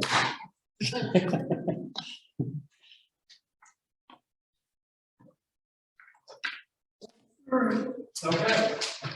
So again, just for the record, Joe Danville, the Environmental Design Partnership, here on behalf of Simone Builders and their application for amended subdivision approval of the preserve at Old Saratoga. Mr. Jensen, I think you might have been the only one on the planning board when this project was originally approved in 2000. I'd like to say I came on the board 2 months late. 2 months later. Died approving this one. I think it was.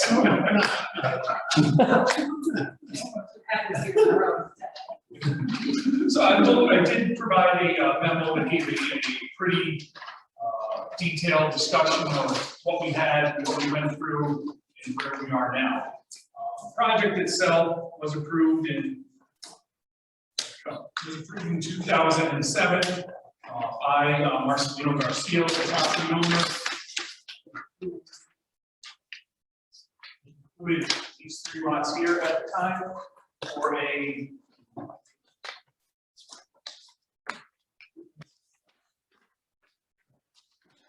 lot subdivision.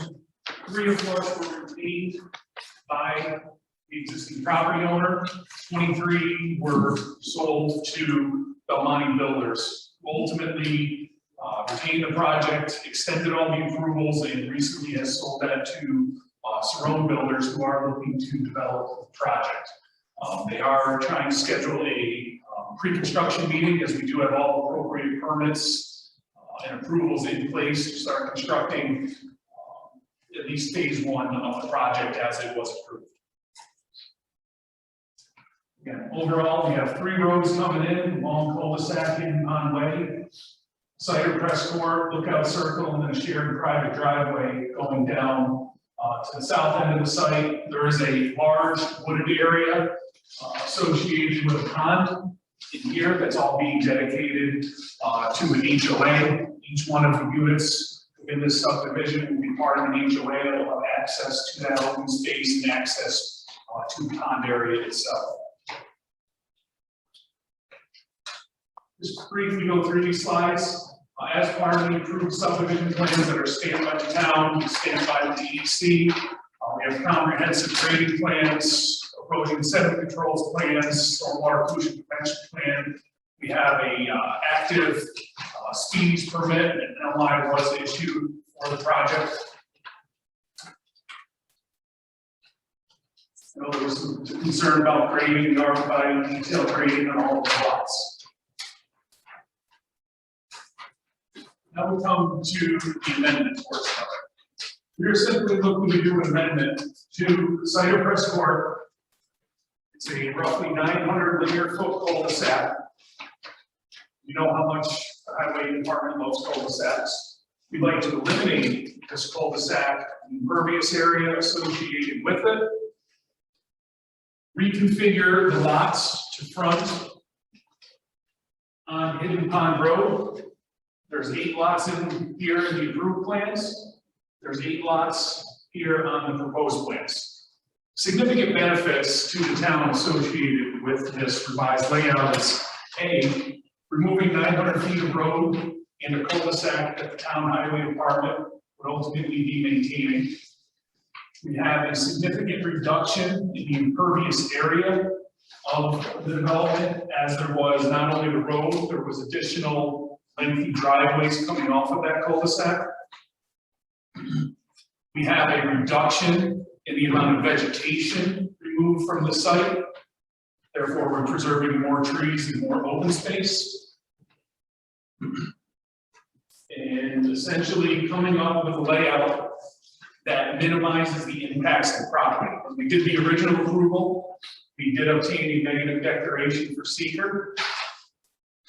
Every item under seeker was reviewed and determined to be no impacts. If you look at those impacts today, they are identical, if not reduced. Therefore, we believe that it should be found that if needed, this project should be found in compliance with the original seeker determinations of the project. Again, I'd like to emphasize is we do have approval for the 26 lots, 23 lots that we can construct.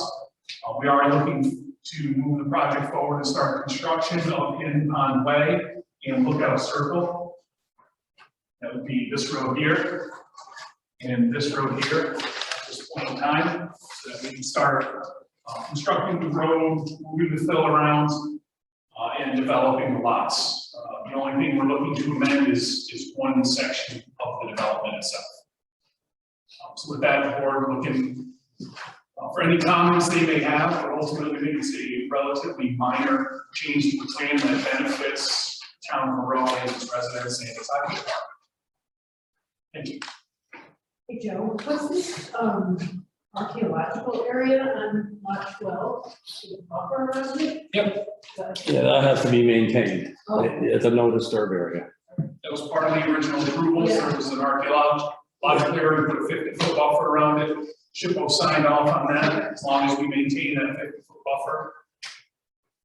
Yeah, I think, if this were coming in today, I would say that should have the deeds for those respective lots should have covenants in them, restricting any of that area to no touch, no disturb. Yeah.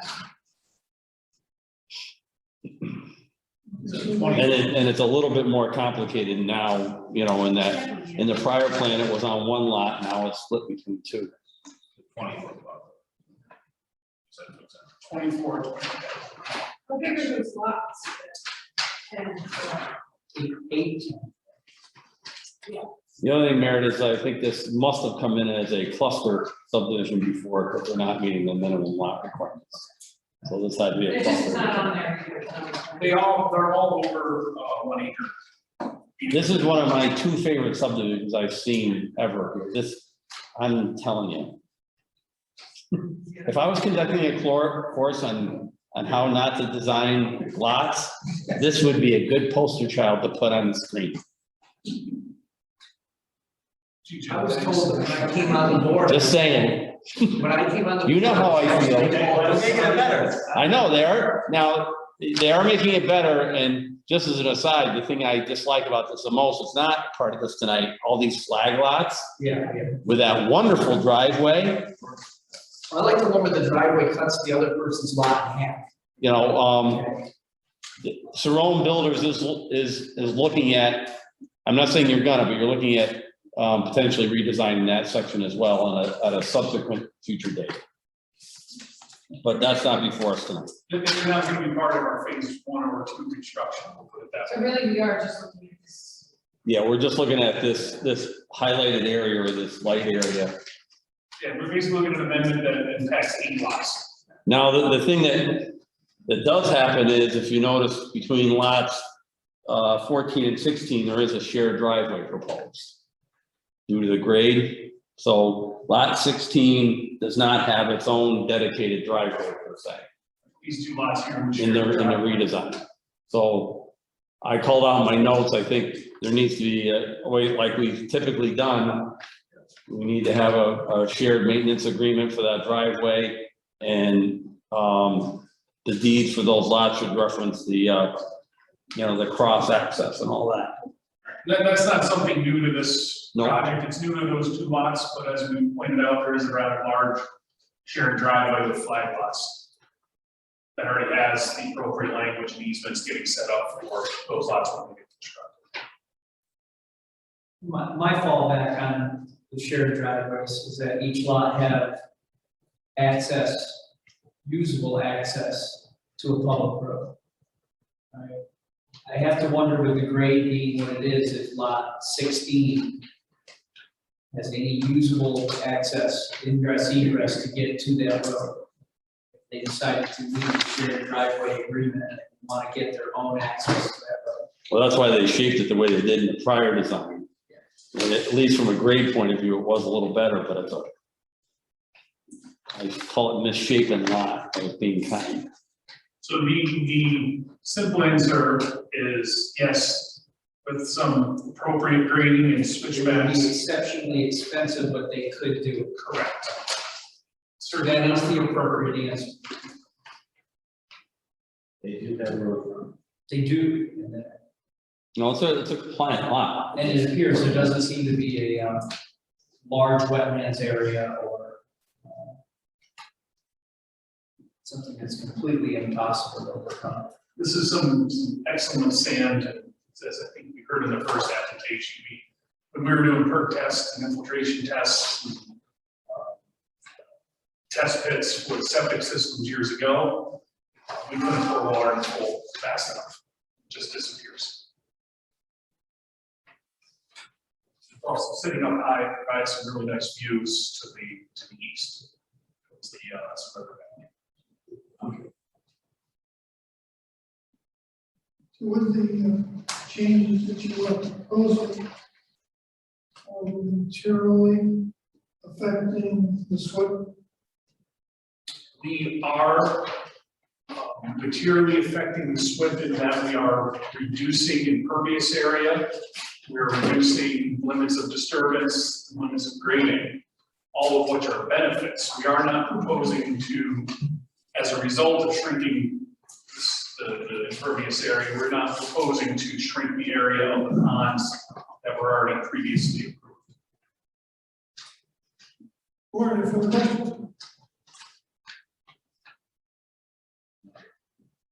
The real changes come, and I agree with Joe, it's significant that it is a improvement in that there is a decrease in the impervious area. But there is a little, change in the lot layout here with 14 and 16. I think it's arguably improved as well, given the way that lot 7 existed before on Cider Press Court. That was awful. So,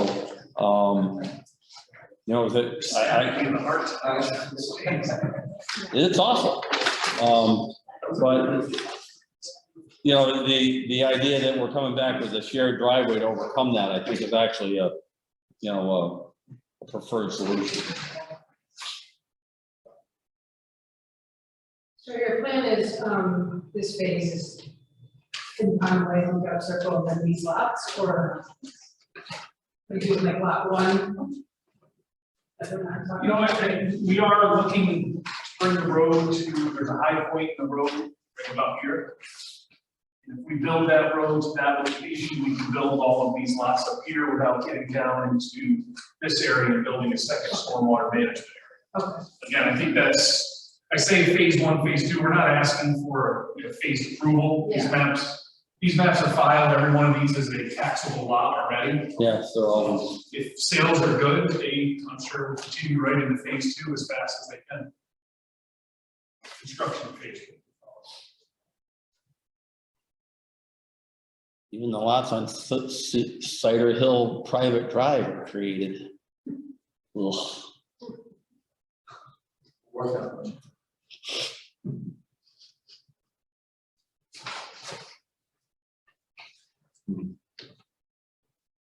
Or, what's your pleasure?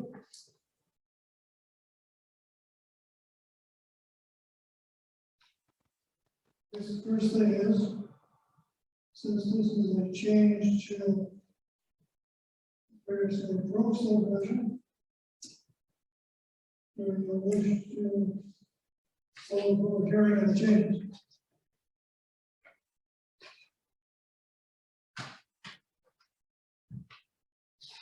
Do we need to have a public hearing for that? I don't think it's necessary for us. It's your discretion. We're asking. It's your discretion. It's not required. You know, it's a even number of lots. It's changing it in geometry only, and you look into the better size. I don't think it's too controversial. I would agree with that. Previously approved, so I'd be okay with bypassing. And Okay, I'm okay with that. if that is the consensus of the board, do I have a motion to that effect? Motion to waive the public hearing on the motion to preserve that whole circle. I'll second. I have a motion to waive the requirement for public hearing for the preserve of Saratoga. The motion, do I have a second? Thank you, Mike. Motion's been made and second. Any further discussion?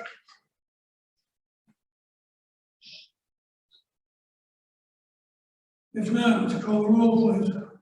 Meredith Matias, Yes. John Arnold, Aye. Eric Bergman, Yes.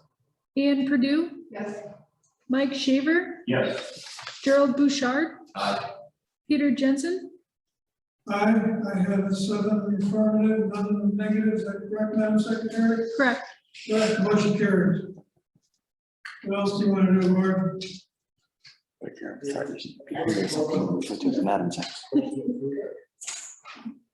Whatever you want to do. You want a consultant work on it? You think you have enough to move forward with what you're doing?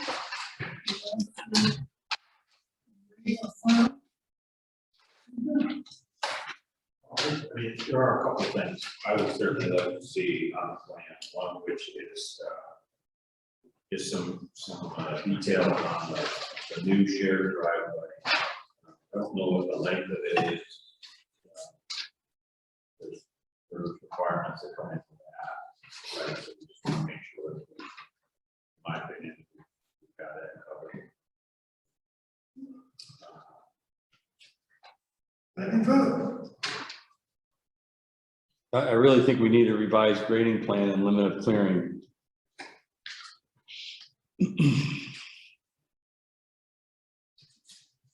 Jerry, you're referring to the shared driveway on 14, 16. On 14 and 16 specifically. Yes.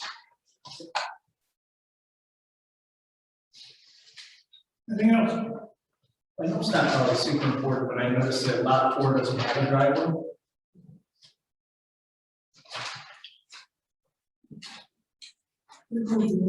I don't think it matters much. You're gonna put one in, right? I think I could delete. They're not parking on the road walking in there. I don't think we'll have a driveway. Around the side though. That's not extremely important.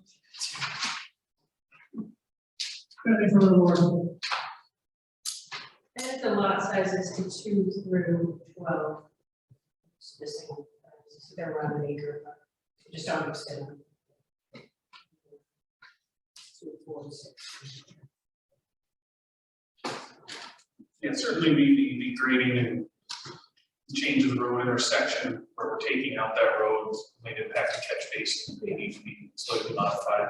So there's some detailing that does need to be done. I think in general, I'm here from the board that they like the improvements to the plan that are being proposed, and we're not gonna go through, prepare all the detailed plans and everyone say, no, why don't you guys try this?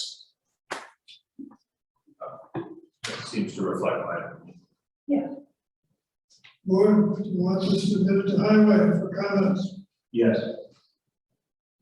And you have this. I was gonna change a little bit on the road and basins and stuff, so I just work with Paul on it, and I think that'll be fine. We're not changing the basins, we're eliminating roads. I'm sure he'll be fine with it, but Yeah. On the map that's here, I know we're supposed to be looking at just the lighter portion. But to the left of that lighter portion on my map, there's actually a reference to a lot 4 Cypress Court and a lot, it's like 6 or 8 Cypress Court.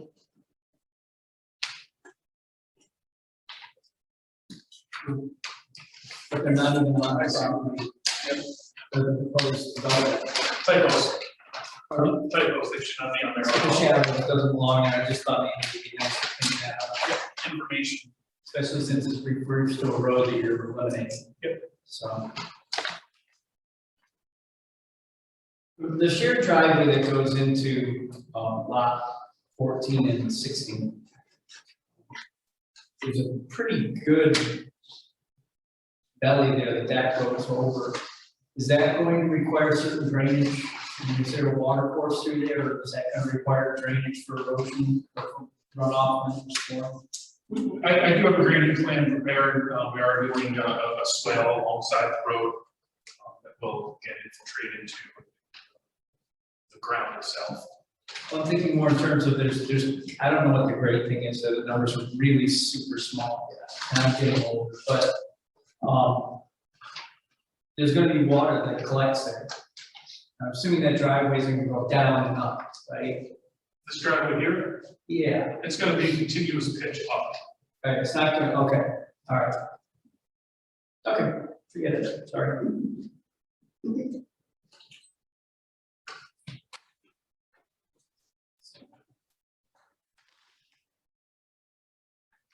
Probably 2015. Yeah, I see that. They're gonna be perched up nice with some beautiful views.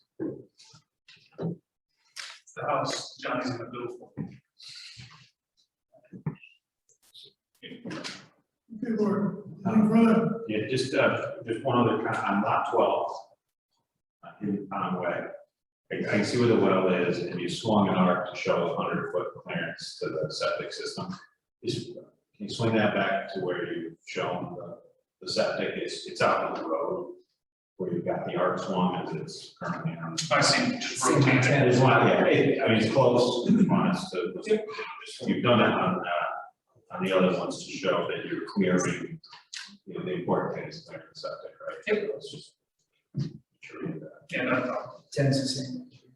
Yeah, you know, just, he's got the comment. Who did the actual layout of this in 07? Was it you? It was, I believe it was my predecessor, Gordon. Oh, okay. Is he currently being employed? He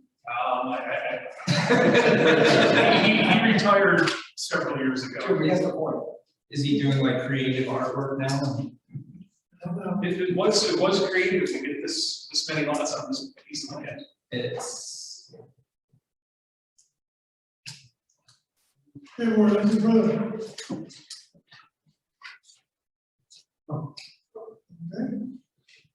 And I take it from the word, that you have a third of the sort of decision. This evening, is what more information you're looking for. Appropriate. This is the next one is.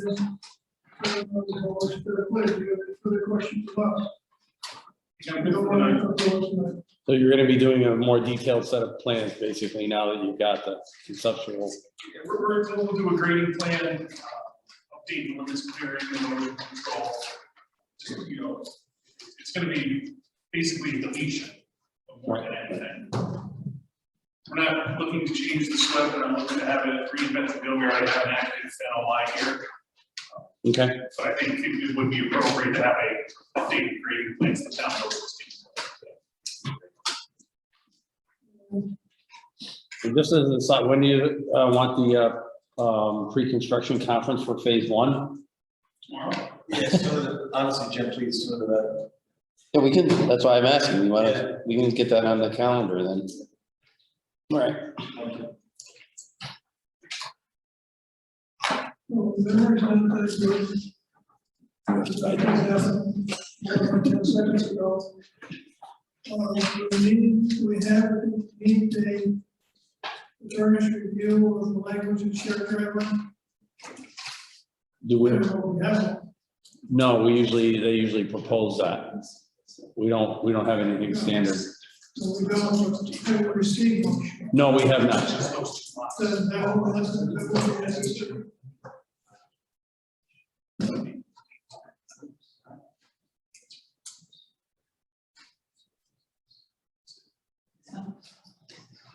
Did you hear that, Joe, a maintenance, driveway maintenance agreement?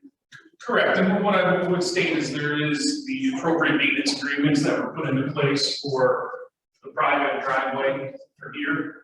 we would like to just reuse that. That's fine, that's fine. It just needs to reflect those lots, that's all. Yep. Board, anything further? And I think at some point, Peter, we should acknowledge, the status of seeker, that's, We'll get further in the next Right. one, we will okay. have to either reconfirm or start all over again. Right. I like the reaffirmation. And then we'll do a positive declaration. Ouch.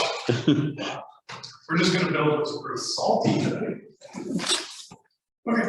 Thank you. Mr. Mark, do you have anything further? Nope.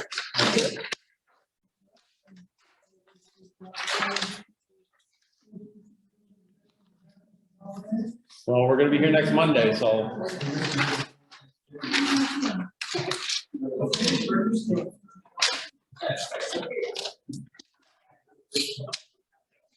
If you have a question before we adjourn.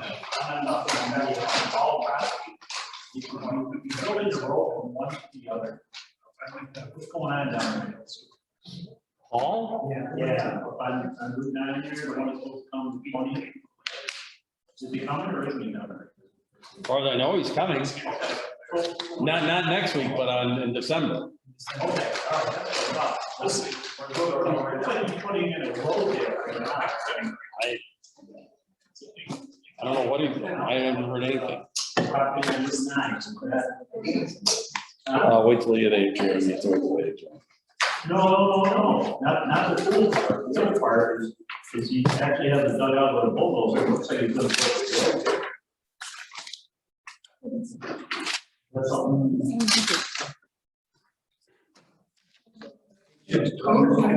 Or you're gonna set up the construction meeting. I got a note to set it up. Do I have a motion? Motion to adjourn. And the way the vote is going. That's what we're gonna face.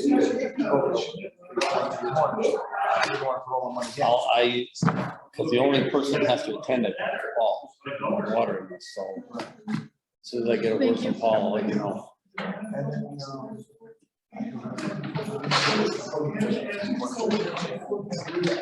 We have an enforcement guy. So, now or?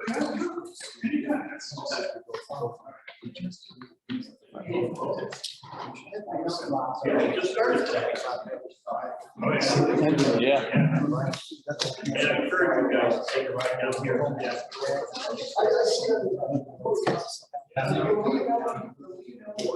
Yes. You should talk to, yeah, talk to SEDC, who I would talk to now. Because this is. What I bought.